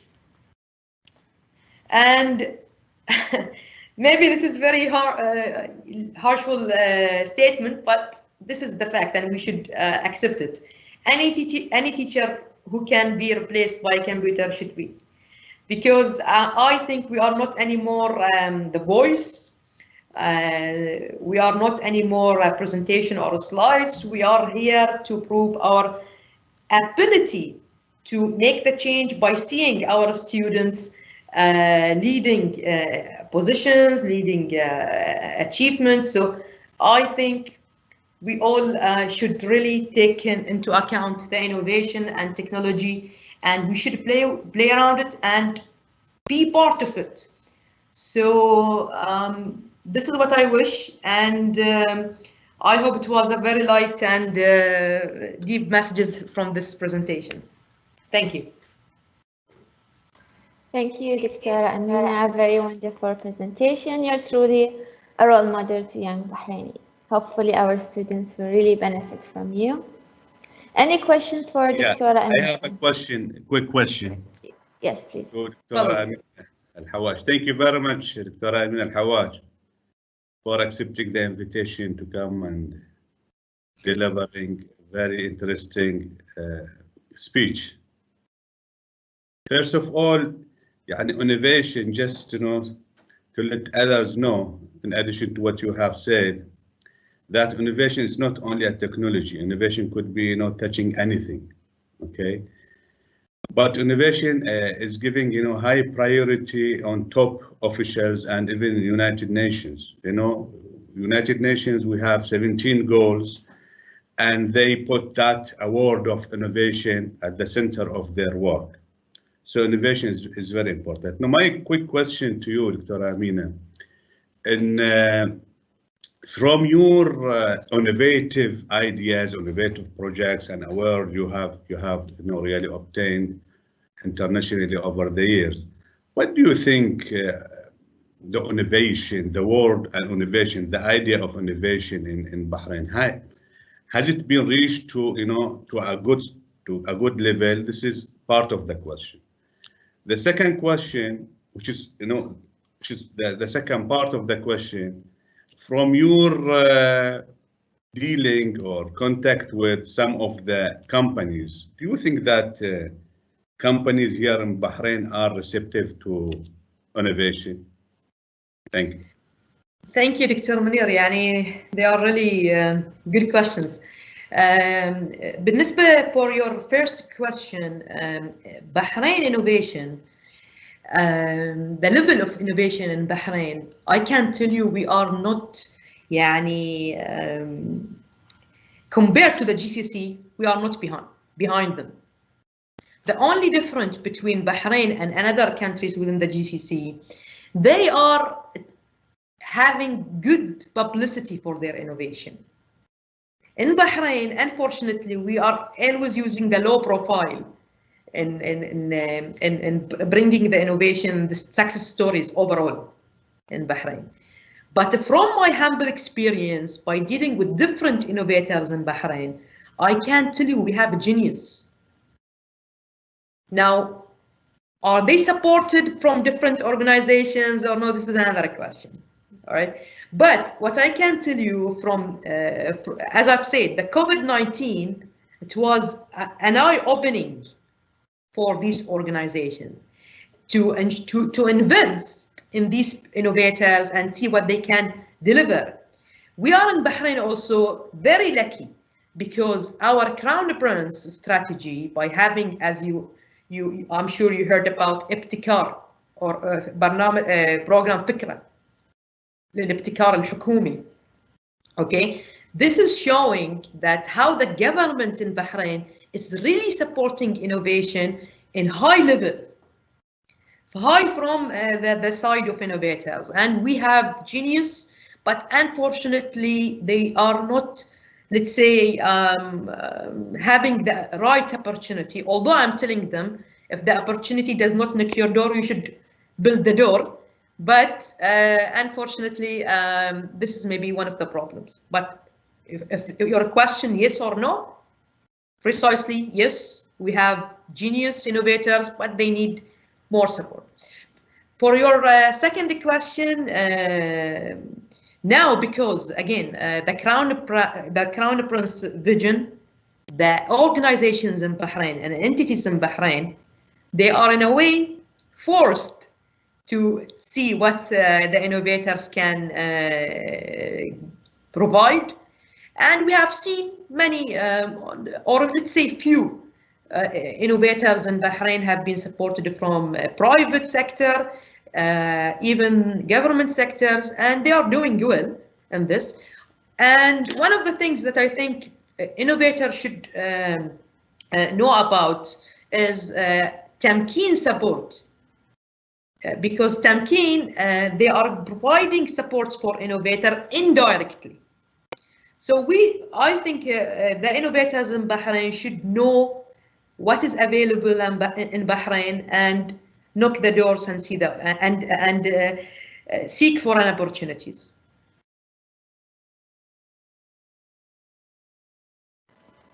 Thank you, Dr. Amina. Sorry for taking your time. Thank you very much. I think Thank you for giving us your time. Anyone has another question? Yeah, I think Dr. Anjum. Not sure. Yes, I have a question. Thank you. Thank you. Yes, please. Could you kindly, my question is to the speaker. You shared a very important piece of information. Maybe I was unable to understand. What is the name of the foundation from the government that is either sponsoring or supporting innovators? The voice is not very clear. Can you just recall your question, please? Can you hear me? He's asking about the name of the foundation that's supporting innovators. All right. Yeah, you are talking about Bahrain, right? Yes. Okay. In Bahrain, we don't have one organization supporting innovators. We have different entities supporting innovation in Bahrain. For instance, we have the Bahrain Economic Board. We have Tamkeen. Tamkeen is the Bahrain Labor Funds have been created by our Crown Prince, who are taking care of entrepreneurs and part of it for the innovators. In addition, we have different innovation centers in different private sectors, in telecommunication, in the oil and gas. So they are all playing or supporting innovation in their fields. But there was a governmental foundation you just mentioned earlier. Yes, it is Tamkeen. Ah, Tamkeen. Tamkeen. But again, to make this very clear, Tamkeen, they don't have a specific scheme supporting innovation. But if you go and explore the programs they have, you will see somewhere you can apply to be supported for your innovation. Thank you. Thank you very much. Thank you, Dr. Amina. Thank you for your time. Thank you very much. يعطيكم العافية. AlHawaj. And now we're going to move to our next speaker, Dr. Ammar Al Dallal, with his topic, an innovative multifunction car park management system. Dr. Ammar, you may begin. بسم الله الرحمن الرحيم. السلام عليكم ورحمة الله وبركاته. So I'd like to welcome all of you to this presentation. I'm going to share my slides here.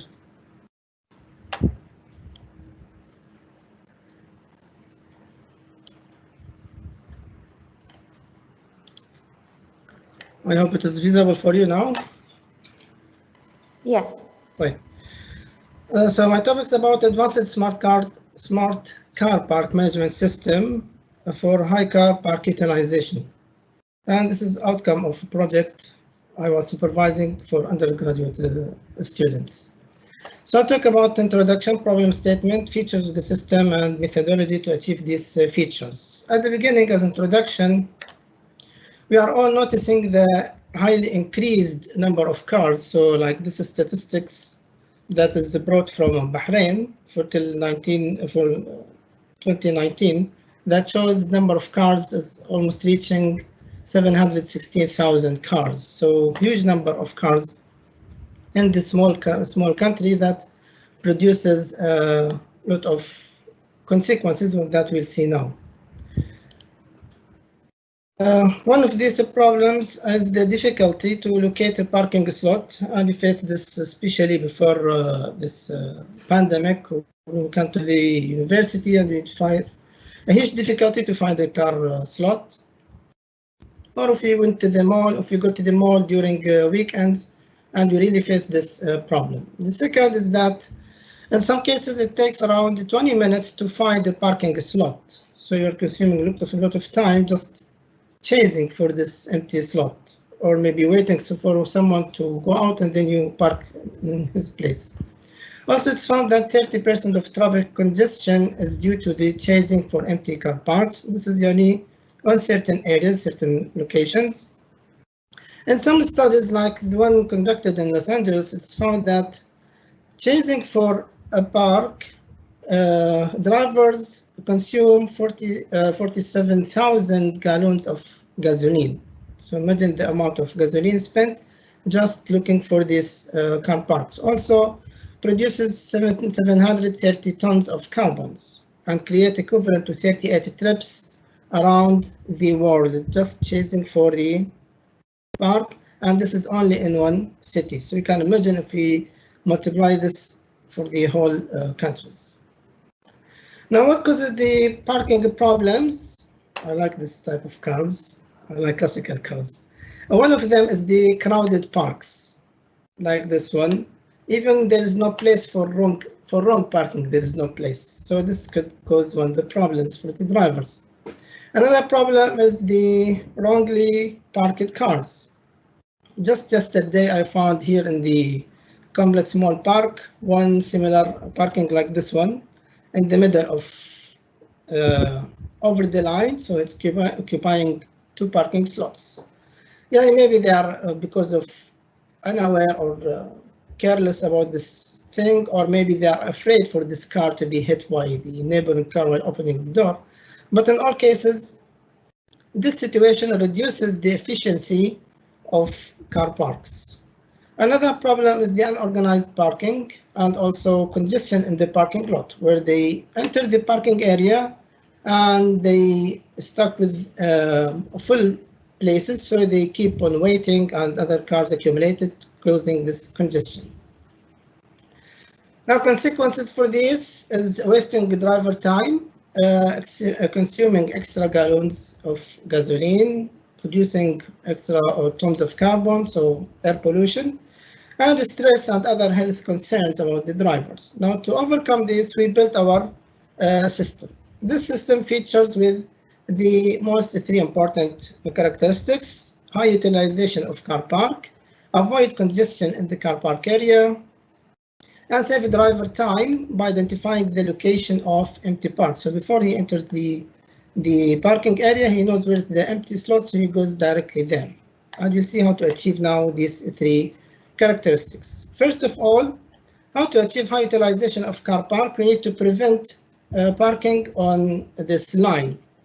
To achieve this, so from engineering point of view, we implemented some infrared sensors that are mounted aligned to this separation line. So whenever the car comes over this or crosses this infrared beam, then the alarm will sound to notify the driver not to park at this place or to correct his position. So this is one thing. Another achievement or here is to avoid congestion in the car park. To avoid congestion means you need to prevent cars entering the car park area if there is no space. And this is implemented by a counter Almost this is similar to the one that we have here in the car park in the mall downstairs, but even sometimes that one implemented here has some drawbacks. One time I went there and there were 5 empty slots, and saying it is full, blocking cars entering the area and causing congestion outside the park. However, we implemented this so we count the parks. So if it is full, then there is the gate, and it will prevent cars from entering the park area. The third, a most important feature for the system is that it saves the driver by identifying the location of empty slots. So this is a print screen from the application we built, web application. So the user can just open this web application and he can directly identify the empty slots, and he can directly go to that one. So this is to avoid wasting his time and avoid all other drawbacks we mentioned or problems mentioned earlier. This is achieved by implementing light-dependent resistor sensors at each location. So whenever the sensor is sensed with the car, so these are dependent on the light. So if the light is blocked from the sensor, then it notifies that this is an occupied position. So it will be reflected to this application to show that this place is occupied. Otherwise, it is empty, so the driver can know the empty spaces. Now the process diagram, I'm not going to these details. So this is the demo that we have built. And this is the application that reflects these positions that are already occupied, and these 3 are reflecting these empty slots. So these are the sensors mounted under on the ground. And this is the sensor that is implemented on the separation line. So whenever the car crosses that one, so the alarm will be switched on to alert the driver to modify or fix his parking. And this is the one that I just showed you to show the empty slots and filled slots. So this is the end of this presentation, but at the end I want to mention 3 important things as a conclusion. Just now we have listened to Dr. Amina Al Hawaj talking about the Innovation Center, so we need to activate this, and I'd like to invite them to attend all exhibition days for engineering projects and also IT projects, and maybe other departments and other colleges. I'm sure they have some innovative ideas, so they can really attend and do whatever needed to publish this and produce this innovation. The second thing I want to point is that we need here in Ahlia University a mechanism to commercialize such projects. I mean, this is a small model that can be commercialized, will benefit the society and community in these ideas. Last thing I want to mention is that we can easily reflect and convert our undergraduate projects into papers to increase publication for our university. This is already implemented for postgraduate projects and dissertations, but I like also to highlight that also we need to do same practice for the undergraduate projects with minor or small extra efforts, because I know these projects are limited with time, so maybe the contribution will be really limited, but with some extra efforts they can be converted into papers. At the end, this work is being accepted by this conference, which will be next week, World Conference on Information Systems and Technology in Azora in Portugal. And this conference is indexed by Scopus, and proceeding will be published by Springer. This is the end of my presentation, and thank you all for listening. Thank you, Dr. Ammar Al Dallal, for your wonderful presentation. Anyone has any questions for Dr. Ammar? Yes, I have a question, quick question, if you don't mind. I have a question. Yes, sure. Okay. تفضل. طبعا 2 points I have. يعني from your thank you very much, Dr. Ammar. From your presentation, you are saying that there is sort of association between the traffic there and the car park before you come and reorganize the car park. But we can see from your talk that there is sort of association between the traffic there and the mess in the car park. This is what we understand from that, because it is not necessary. This can be built by the owner for this parking area. And it could be organized with the organizer or the owner for the complex, the Lucy complex, can be organized with the owner for the mall, city center mall, and like this, not necessary for the traffic. Okay, very clear. The second point, the last point, which is about the commercialization. I confirm your point that we are in the process, we have been in the process of commercializing certain projects, and there are a team working on that. And by all means, you will have full support and cooperation from us. Thank you very much. Thank you very much. Thank you, Doctor. Can I ask a question, please? Yes, Dr. Yousif, please. Dr. Ammar, thank you very much. Wonderful presentation. May I just suggest a few things if you like to take it in consideration or not? Sure. You can update and enhance this with having two more issues. One is to use a mobile application rather than a web-based application.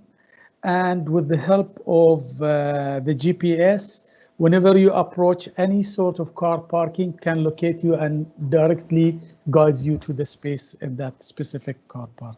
This is all what I like to add, and thank you very much.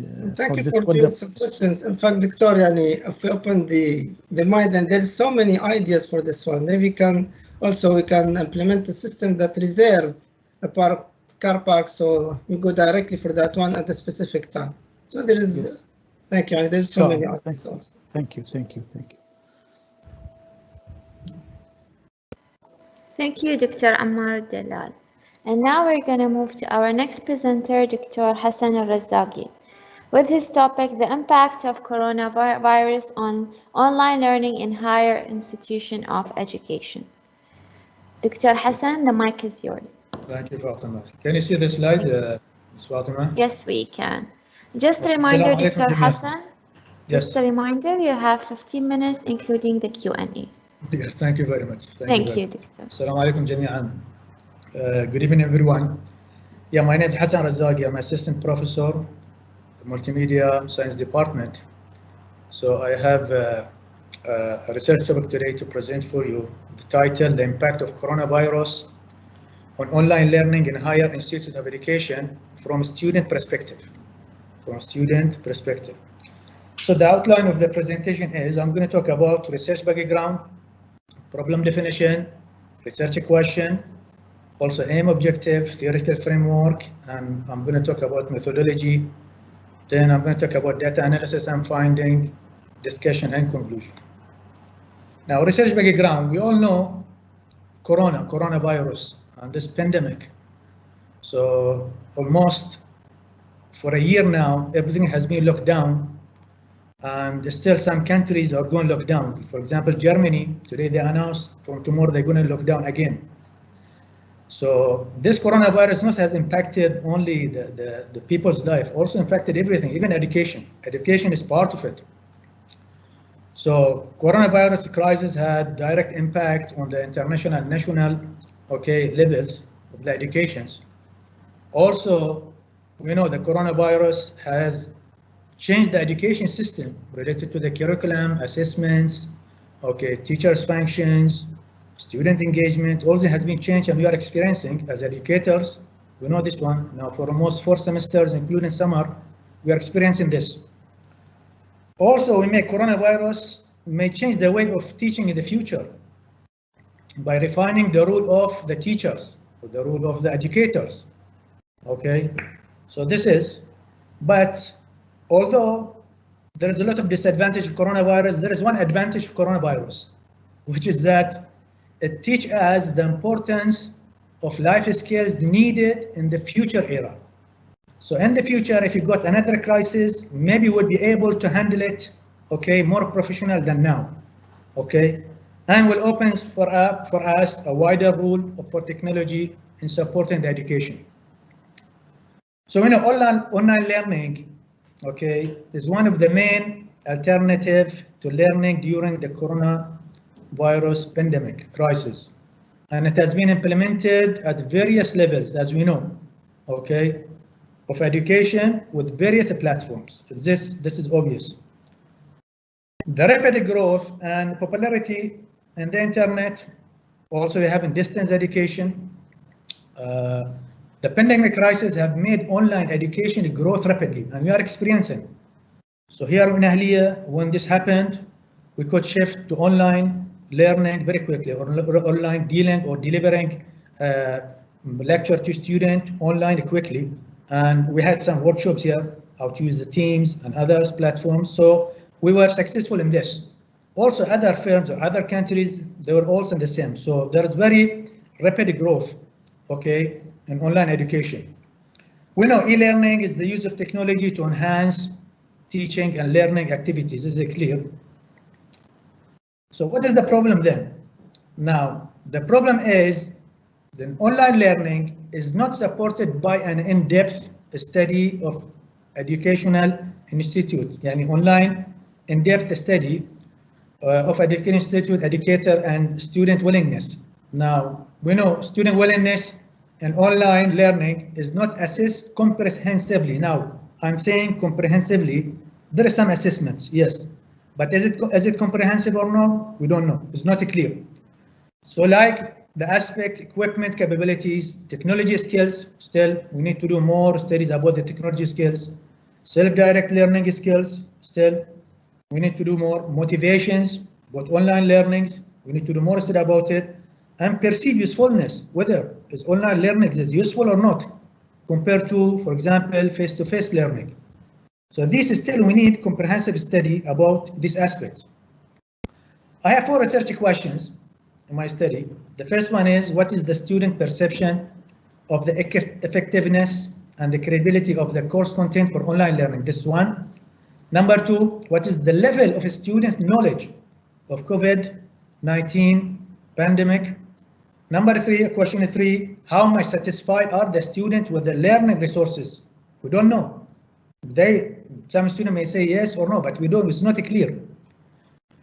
Question number 4, what are the expected challenges that the students are likely to encounter during online teaching and learning?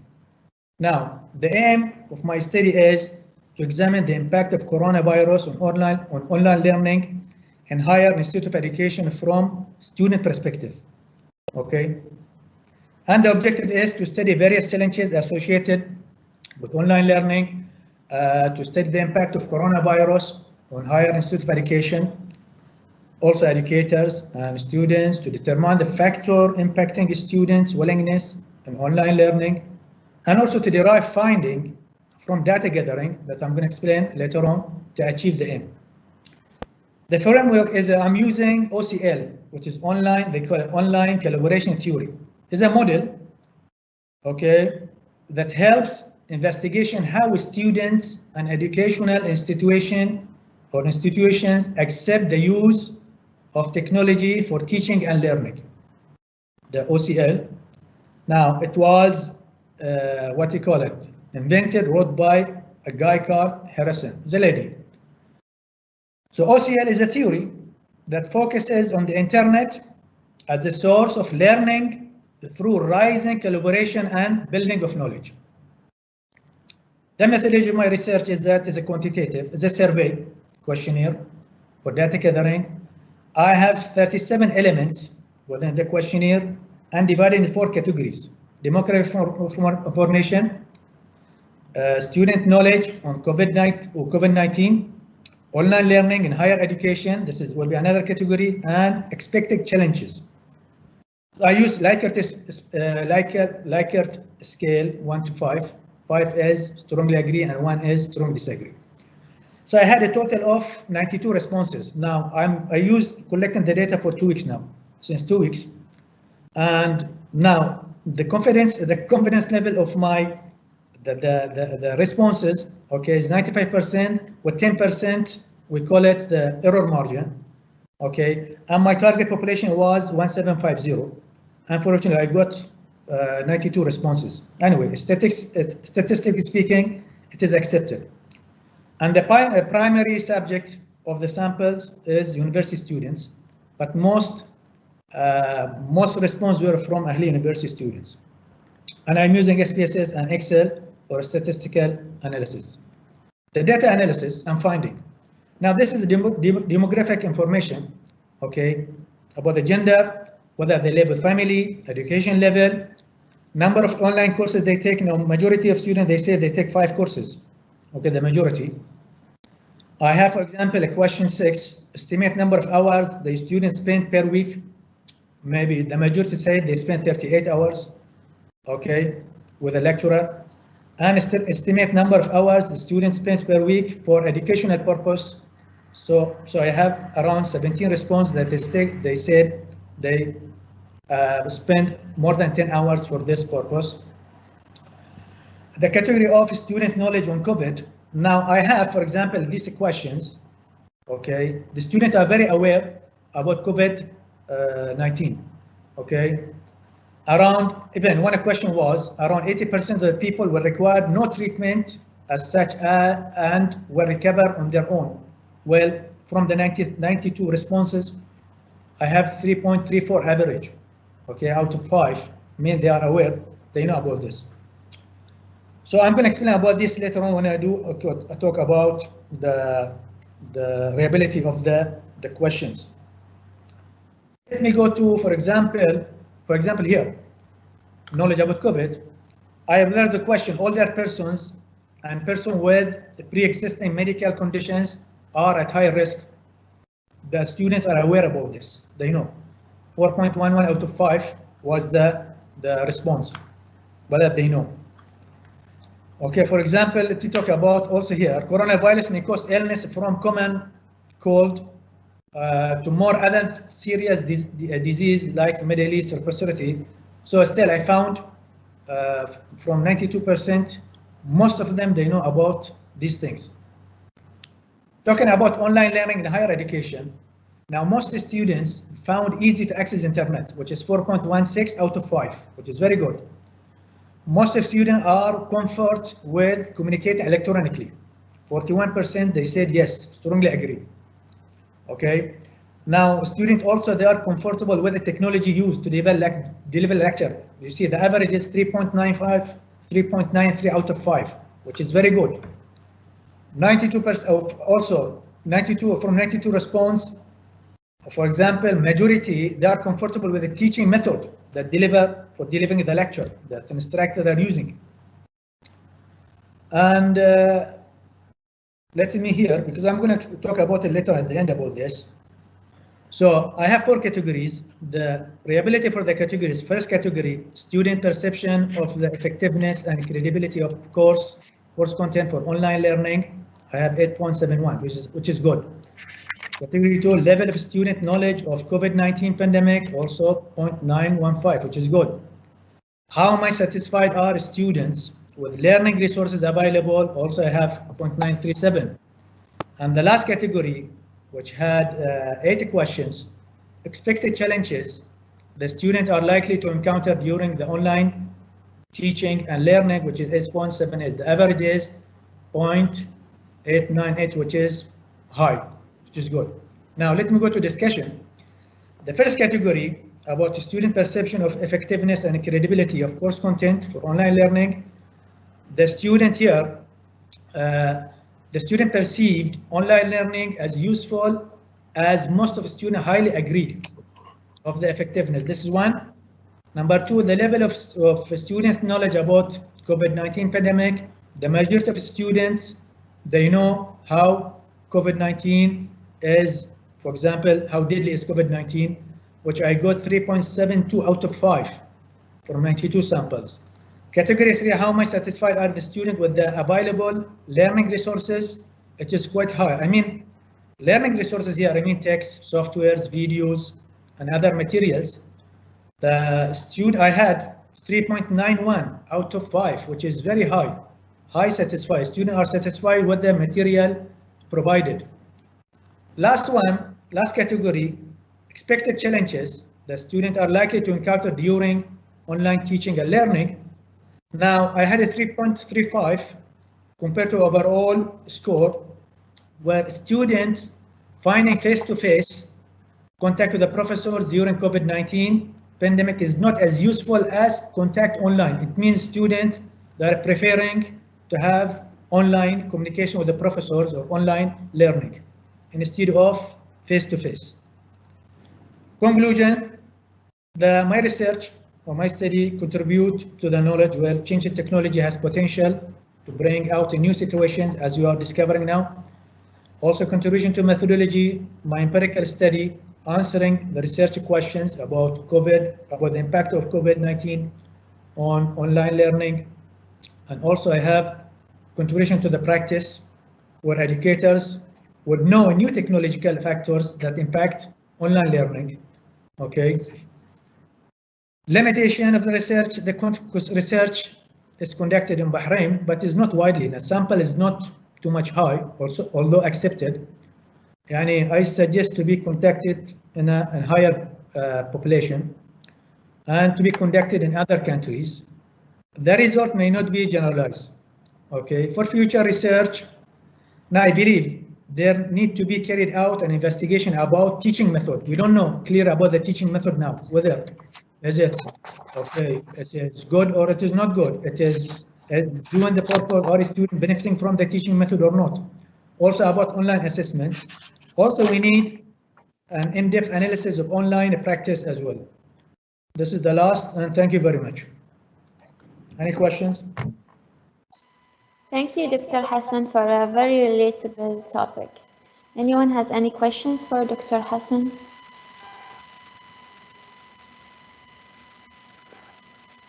Yeah, I will just comment on Dr. Hassan's presentation.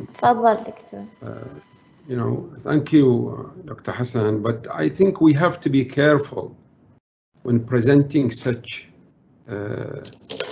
between course research, because it could give an indication in a certain direction. I think we have within Ahlia a wealth of knowledge and a wealth of questionnaires specific to the online during COVID.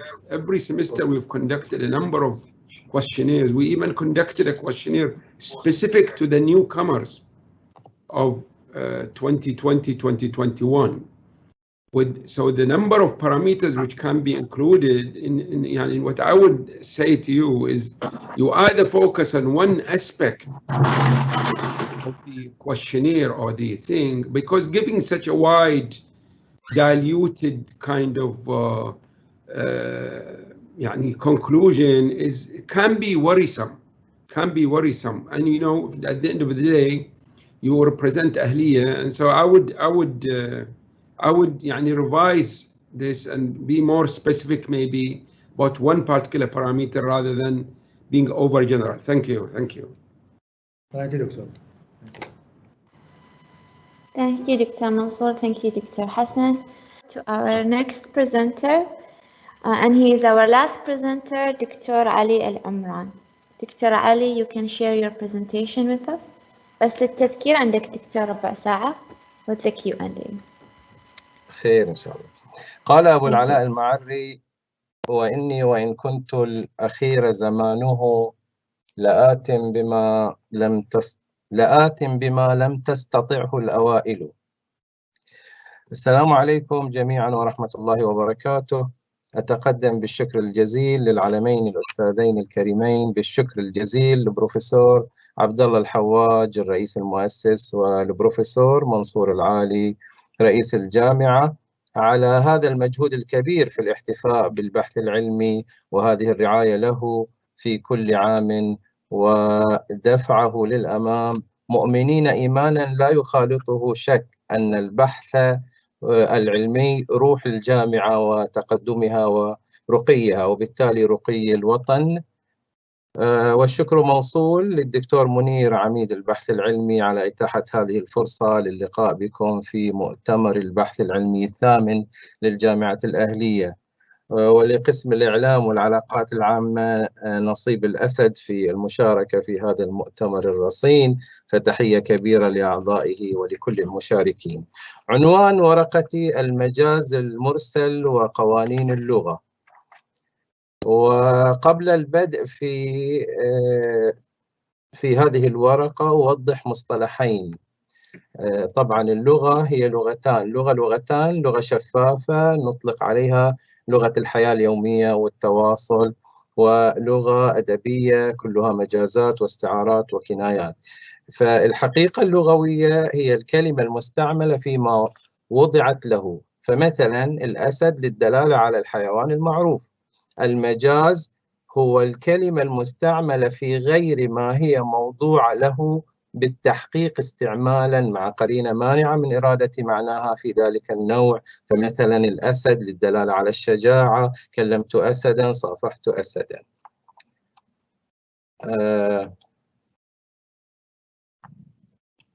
يبدو أن البرزنتيشن عندي هنا في مشكلة. طيب، الفكرة الرئيسة هي إعادة قراءة المنجز البلاغي العربي قراءة حجاجية تعيده إلى جذوره التداولية التي اجتث منها في مرحلة البلاغة المدرسية من خلال تسليط الضوء على درس المجاز المرسل تحديداً.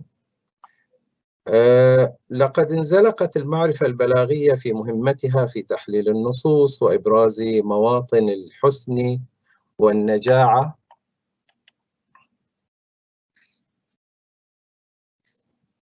إلى مهمة شكلية تكتفي بالاحتفاء بأدوات هذه المعرفة لمخاطبة الذاكرة غير آبهة بالعقل والقلب.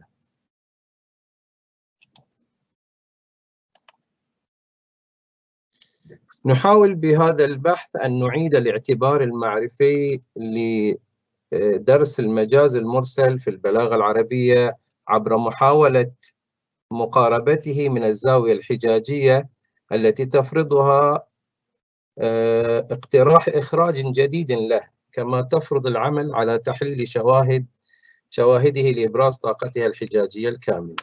تأسيساً على ما مر، أشتغل على القانون الأول في البلاغة، أي قانون الأجدى حجاجياً، وسنوجز هذا القول في قوانينه الأربعة: العلة والتحول والكم والحلول، وهي مداخل حجاجية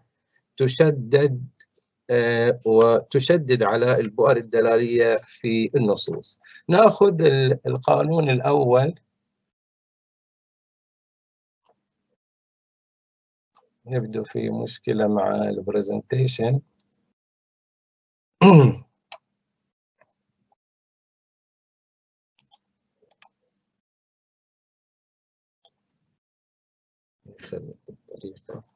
القانون الأول قانون العلة. بنية السببية هي أن يكون الشيء سبباً في شيء آخر. مثال ذلك قول المتنبي: له أياد علي سابغة أعد منها ولا أعددها. استعمل الشاعر الأيادي في موضع النعم، لأن هذه الأخيرة تكون بالأيدي التي هي سبب في حصولها، واختيار الشاعر للأيدي عوض النعم فيها منزع حجاجي لطيف يشير فيه على أن ممدوحه يسهر على تقديم النعم الكثيرة والمتنوعة التي لا يقوى على تعديدها بطريقة مباشرة لا وساطة فيها، أي بيده، بل إن له أياد بصيغة جمع الجمع تحوله إلى كائن أسطوري يرمز إلى العطاء والمنح، فتكون هذه المبالغة في الكرم أليق بخطاب المدح الذي يتأصل تنسيجه النصي على قيمة الكرم. في القانون الأول رقم 2 بنية المسببية هي أن يكون الشيء مسبباً عن شيء آخر. قوله تعالى: وينزل لكم من السماء رزقاً.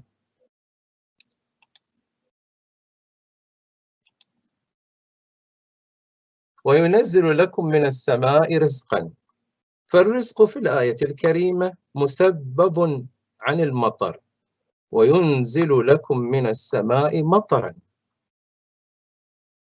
فالمقام هنا مقام امتنان وتذكير للمشركين بما ينبغي عليهم من وجوب التوحيد ومعرفة الفضل والغاية، وهي حملهم على التوحيد وكيفية القول، وهي بالعدول عن لفظ المطر إلى لفظ الرزق تطبيقا لقانون الأجدى حجاجيا. قانون العلة المسببية هو عدول عن الواحد إلى المتعدد، أي من المطر الذي هو واحد الذي ينزل على شاكلة واحدة من السماء إلى نتيجته المتعلقة بالرزق المتعدد بتعدد الناس والكائنات على وجه الأرض. القانون الثاني التحول بنية اعتبار ما كان تقوم هذه العلاقة على قانون التحول، لكنه تحول يرتد إلى الخلف أو الزمن الماضي من خلال تسمية الشيء باسمه السابق الذي كان معروفا به فيما مضى، كما في قوله تعالى: وآتوا اليتامى أموالهم. من المؤكد أننا لا نفهم من الآية الكريمة أن الله تعالى يأمر بإعطاء اليتامى الصغار ما تركه آباؤهم من أموال، ما دمنا نعلم أن اليتيم يطلق في اللغة على الصغير الذي مات عنه أبوه تحديدا، وبذلك فالله سبحانه أطلق على الراشدين لفظ اليتامى باعتبار ما كانوا عليه في الزمن الماضي، وبهذا يكون التذكير باليتيم أجدى حجاجيا من قوله آتوا الراشدين أموالهم. مثال آخر على القانون الثاني التحول نحو قولنا زينب تلبس الحرير. المراد من الحرير نسيج كان قبل الصنع حريرا، لكن إطلاق الحرير على اللباس إعلاء من قيمة زينب نفسها التي لا تستعمل من اللباس إلا ما كانت مادته حريرا خالصا، فيكون الملفوظ السابق أجدى في مجال الحجاج من زينب تلبس ثيابا، وأجدى في مجال الاقتصاد اللساني من زينب تلبس ثيابا مصنوعة من الحرير.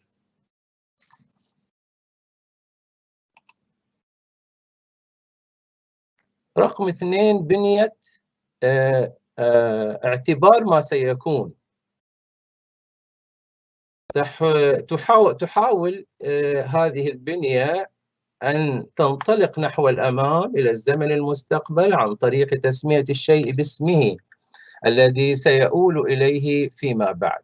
قوله تعالى إنك ميت وإنهم ميتون، معلوم أن الموت يأتي بعد الحياة، فجاء المجاز المرسل وعلاقته اعتبار ما سيكون عليه الرسول صلى الله عليه وآله وصحبه وسلم من فعل الموت، وما سيكونون عليه أصحابه من موت لا محالة.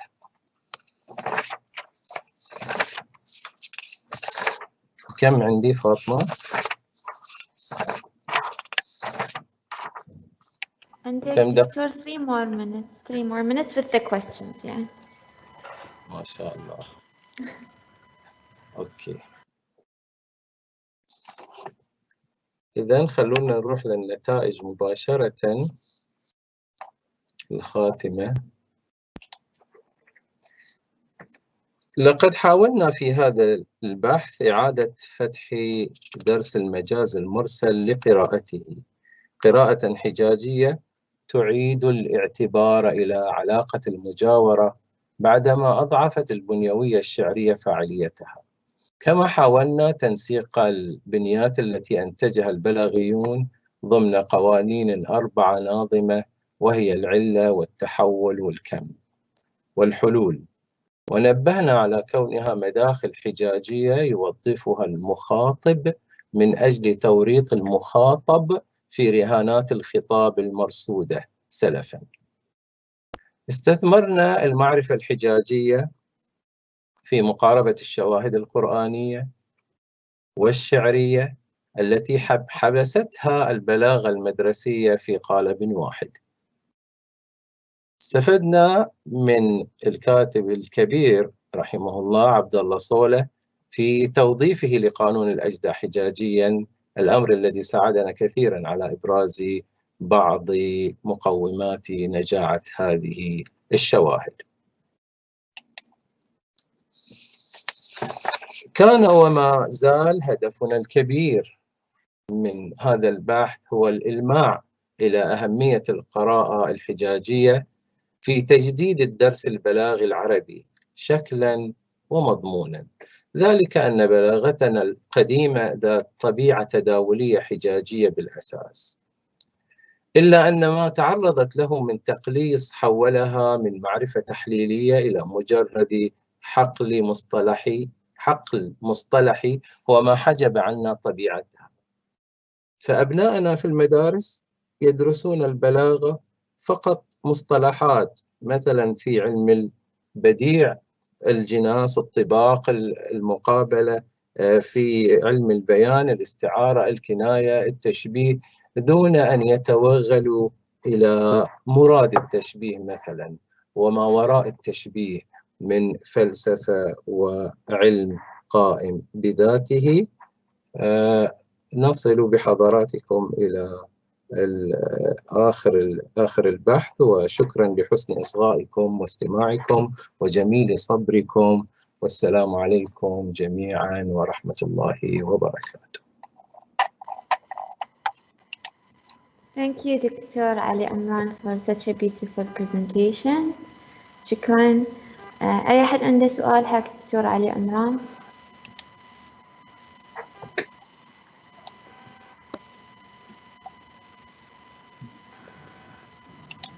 ممكن سؤال يا دكتور؟ تفضل دكتور.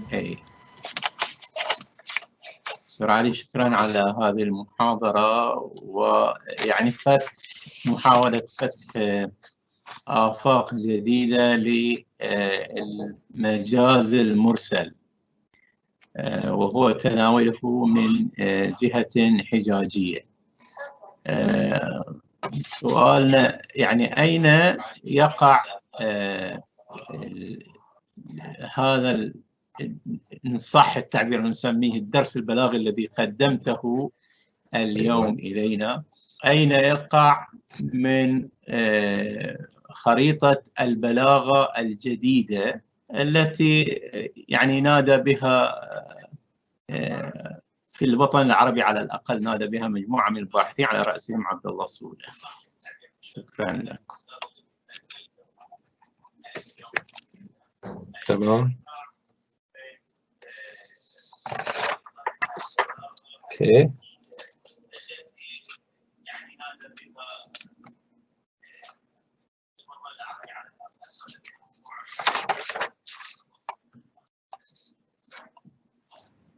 فاطمة تفضلي، you are muted. تفضلي فاطمة. Thank you, Dr. Ali Amran. Anyone has more questions for Dr. Ali? Okay. Thank you, Dr. Ali Amran. You were the last speaker. Let's we'll go back to Dr. هل أجيب؟ إيه. You can answer, of course. أنا أنتظر ذلك طبعا. Yes. شكرا. شكرا دكتور علي على هذا السؤال، حقيقة سؤال مهم ومفيد بالفعل، لأن البلاغة تدرس في مدارسنا بطريقة فظيعة جدا لا تلامس روح البلاغة التي وضعها وصنف لها آباءنا وأجدادنا في ما مر من وقت، وأنتجوا كتبا ضخمة في هذا المجال. اليوم نحتاج إلى أن نفتح الآفاق في هذه البلاغة فنقع على أسرارها. الدرس الحجاجي مهم جدا لمعرفة البلاغة العربية معرفة صحيحة وفق معطيات أوروبية حديثة في هذا المجال. ما عادت البلاغة اليوم، يعني ما عادت البلاغة تحتاج إلى أن تدرس بطريقة معرفة فقط التشبيه والاستعارة والكناية والبديع وغير ذلك. يجب الوقوف على أسرارها وعلى الحجاج الكامن فيها. فإذا وقفنا على ذلك لا يكفي أن نعطي الطالب وينزل قوله تعالى وينزل من السماء رزقا، تمام؟ لا يكفي أن نقول أن هنا مجاز مرسل ونسكت، يجب أن نبحث فيما وراء المجاز المرسل ولماذا اختار هذه اللفظة، ومثل ما ذكرت وشرحت وفصلت في هذا المقام. شكرا لك دكتور علي، وإن شاء الله احنا نستفيد كذلك في النقاش في هذا المجال. شكرا دكتور علي أمران. Anyone has any more questions لدكتور علي؟ ممكن أستاذة فاطمة؟ إيه تفضل، آخر سؤال لدكتور كاظم. شكرا لك دكتور علي، بارك الله فيك على هذه المحاضرة الشيقة. حديثك عن المجاز المرسل. في النتائج دكتور علي ذكرت بأن حضرتك تقول بأنها تعيد الاعتبار إلى علاقة المجاورة، وبالتأكيد في تعبيرك أنها تعيد الاعتبار إلى علاقة المجاورة تقصد السياق، والسياق في اللغة أو في النص عموما كان وما زال هو المسؤول عن المعنى، فكلما تغير السياق بيتغير المعنى. صح هناك معنى عرفي ومعنى اصطلاحي، بس يظل السياق في مجال اللغة على المستوى اللغوي هو الأول والأخير في تحديد المعاني. شكرا لك، بارك الله فيك. بارك الله فيك. شكرا دكتور كاظم. طبعا أتفق معك كثيرا في أن السياق هو الذي يحدد المعنى، ولكن نحن شاخصون إلى أن نذهب أبعد من ذلك فنتفهم ما وراء التشبيه وما وراء الاستعارة وما وراء المجاز المرسل. فهناك علاقات للمشابهة وهناك علاقات للمجاورة، والمجاز المرسل علاقاته للمجاورة. شكرا لك. شكرا دكتور علي عمران. شكرا for your time. And now this was our last speaker. We're going to move to Dr. Muneer for his closing remarks. Okay. Thank you very much, Fatima. Thank you very much. So, our concluding remarks will be by Professor Abdullah Al Hawaj and Professor Mansoor, but it's a good opportunity to have a minute or so to say something before they talk later on in this last forum, the end of this forum. First of all, we are happy to see around 23 papers that were presented over the 2 days. So there have been 23 papers presented over these 2-3 days, or 2 days, yesterday and today. The forum has been very interactive. The sessions were very interesting, with wealth of knowledge in different fields. I would like also to say something in here, and Fatma, I think, will take us into details about the research achievements.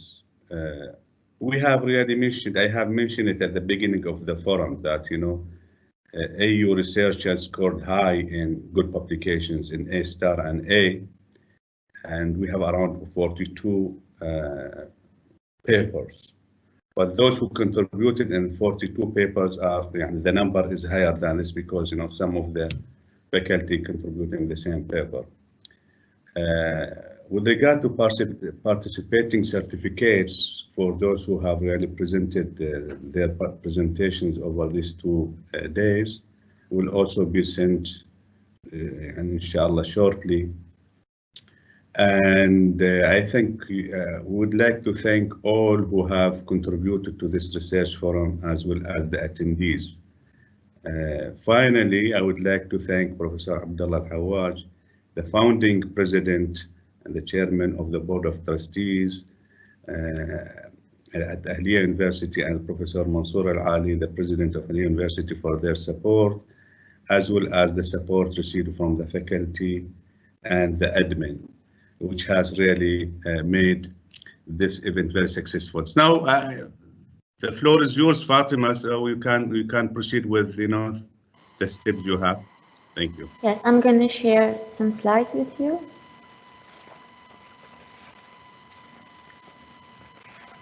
Are you able to see the slides? Are you able to see the slides? Not yet. Not Yes. yet. Yes, Not we yet. can. Yes or no? Yes. Yes. Yes. Okay. Yes, yes. Okay. So first of all, I would like to take this opportunity to start the appreciation ceremony by thanking and appreciating our founding president and chairman of Board of Trustees, Professor Abdullah Al Hawaj, for his patronage of this prestigious event. And special thanks to our president, Professor Mansoor Alaali, for his continued support for research. Many thanks to the organizers, Professor Muneer, Ms. Zainab Darwish, Mrs. Hassan Da'an, Mr. Haytham, and Mr. Sheep. And now the moment we've been all waiting for, announcements and appreciation for our research stars. So for the first category, we're going to look at faculty published in A stars and A journals for the year 2019, 2020, and 21. As Dr. Muneer mentioned, we have a total of 42 publications. However, the number of faculty members who have contributed towards the 42 publications are more, due to collaborations between different researchers. So this is the list of faculty members. We have Professor Allam with 4 A-star papers and 5 A-star papers and 10 A's for 2020. Number 2, we have Professor Mukhtar Al-Hashimi with 2 A papers for 2020. Number 3, we have Professor Muneer Al-Mubarak with 1 A-star in 2020 and with 1 A paper in 2020.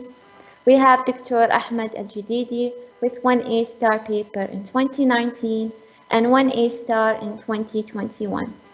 We have Dr. Wasan Al-Shakir with 1 A-star in 2019. And number 6, we have Dr. Samah Riyad with 1 A in 2019 and 3 A papers in 2020. Number 7, we have Dr. Gagan Kukreja with 1 A in 2019, 1 A-star in 2020, and 1 A in 2020. We have Dr. Abdul Muttalib Al-Muslih with 1 A in 2019, and we have Dr. Adil, we have 3 A-stars in 2020 and 1 A paper in 2020. So a total of 5 papers in 2020. We have more achievements, of course. We have Dr. Bara Tariq with 1 A in 2019 and 1 A in 2020. Number 11, we have Dr. Shireen Badawi with 1 A-star in 2019 and 2 A's in 2020. Number 12, we have Dr. Richard Cummings with 1 A-star and 1 A in 2020. And then Dr. Anjum Razaki with 2 A papers in 2020. Number 14, Dr. Isra Da'an with 1 A-star in 2020 and 2 A's in 2020. Number 15, and finally we have Mr. Ammar Al Hawaj with 1 A-star paper in 2020. A big round of applause for our research stars. We are all very proud of you, and hopefully we will see other researchers next year in this list.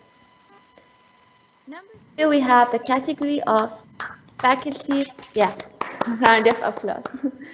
Number 2, we have the faculty published books in 2019 and 2020.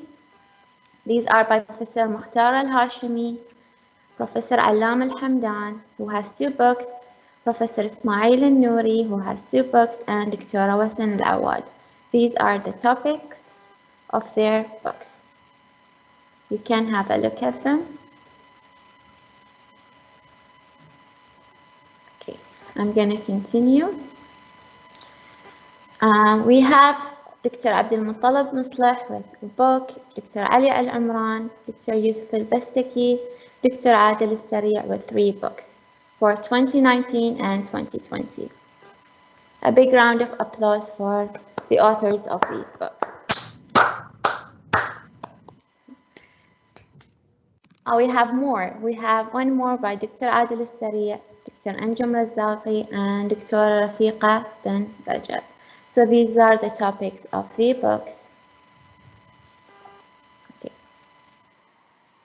And finally, special thanks and shout out to our guest speakers, Professor Abouelella, for his very interesting topic, and Mr. Jalal from GAFCON, and our speakers and participants from Ahlia University with their very interesting and diversified topics. So a round of applause for everybody. And with this, we have finished with the announcements and appreciation ceremony. Of course, all speakers and guest speakers will receive electronic certificates very soon. Thank you very much. Professor Al Hawaj and Professor Mansoor, تفضلوا. تفضل. Professor Al Hawaj. اي منصور تفضل. خلي منصور يقول قبلي. muted. أهلا مرحبا. يا هلا. يعني الكونكلوجن. بسم الله الرحمن الرحيم. طبعا it is very special that we continue with our routine and not stop because of COVID, and this research forum continues exactly as planned. So first of all, I would like to sincerely thank all the people who participated and presented their papers from Ahlia and from outside Ahlia, such as GAFCON, Cairo University, Professor Abouelella. And I would like to thank the people who worked hard and organized it successfully. It's been very smooth. Professor Muneer, who is the acting Dean of Graduate Studies and Research, Zainab Darwish for her support, Hussad Da'an, who came in last minute and helped because of certain crises, and I must not forget Fatma Rawahi for acting as a very excellent MC for the very organized and very systematic. So I would like to thank you all. And maybe I will just say very quickly that research culture at Ahlia has become really what I would call a culture, where everybody is participating, everybody is contributing. So we have to drag in everybody else on the wagon. We have to push everybody else to join the boat, the ship. So not just some people. And we've seen the fantastic results of our research with a number of people with A-star papers, with A papers. In the last 2 years, we've published well over 100 papers, very high-ranking papers, which is really an achievement for Ahlia. The culture is really picking up, and it is progressing in the right direction.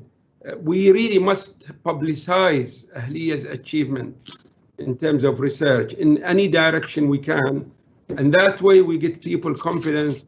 We've been working on and visiting very high-ranking organizations, Bahrain, myself and Professor Abdullah. We visited BBK, the Ministry of Electricity. We visited GPIC, Bahrain Airport Services, and we signed MOUs with them, and there are others. The whole idea is we get these people to fund research at Ahlia, to fund MSc dissertations, and if possible, even PhD dissertations. This is really the idea. We need at Ahlia to identify avenues on individual basis. All the faculty need to identify avenues of research collaboration, whether it is within Ahlia itself, or it is within Bahrain, or with outside organizations from outside Bahrain, such as international universities. And also I want to say it is now high time that there are research funding organizations worldwide who look for great ideas and they will fund them. So we need to push a little bit more in this direction, and I think we are really prepared and equipped to move on and progress. I want to thank you all and all the best. Thank you very much. Thank you. Thank you. Thank you. بسم الله الرحمن الرحيم. First of all, I would like to thank all participants, speakers, organizers, and many thanks really for also a very well and organized. So thanks goes to Professor Muneer and of course Fatima Rawahi and everybody who made this a very successful forum. I'm pleased really to see the number of researchers are increasing, the number of writers are increasing, and this is very important, you know. And I would like really to urge the others who are not yet researchers or their name not in the research list to try to really within the next 6 months or this be in the list. It's a very, very, very important that we tell the world we are really doing research, and as Professor Mansoor said, we live the climate of research. It become a reality, and this is very, very important for our ranking among the international accreditation also. So I take this opportunity to thank you all, really. It was wonderful 2 days, and I really enjoyed a lot of the presentation, and I'm sure we will enjoy it more in the future. So I take this opportunity again to thank you and thank everybody who joined and everybody who watched, because it's very, very important that and it's a very important day today.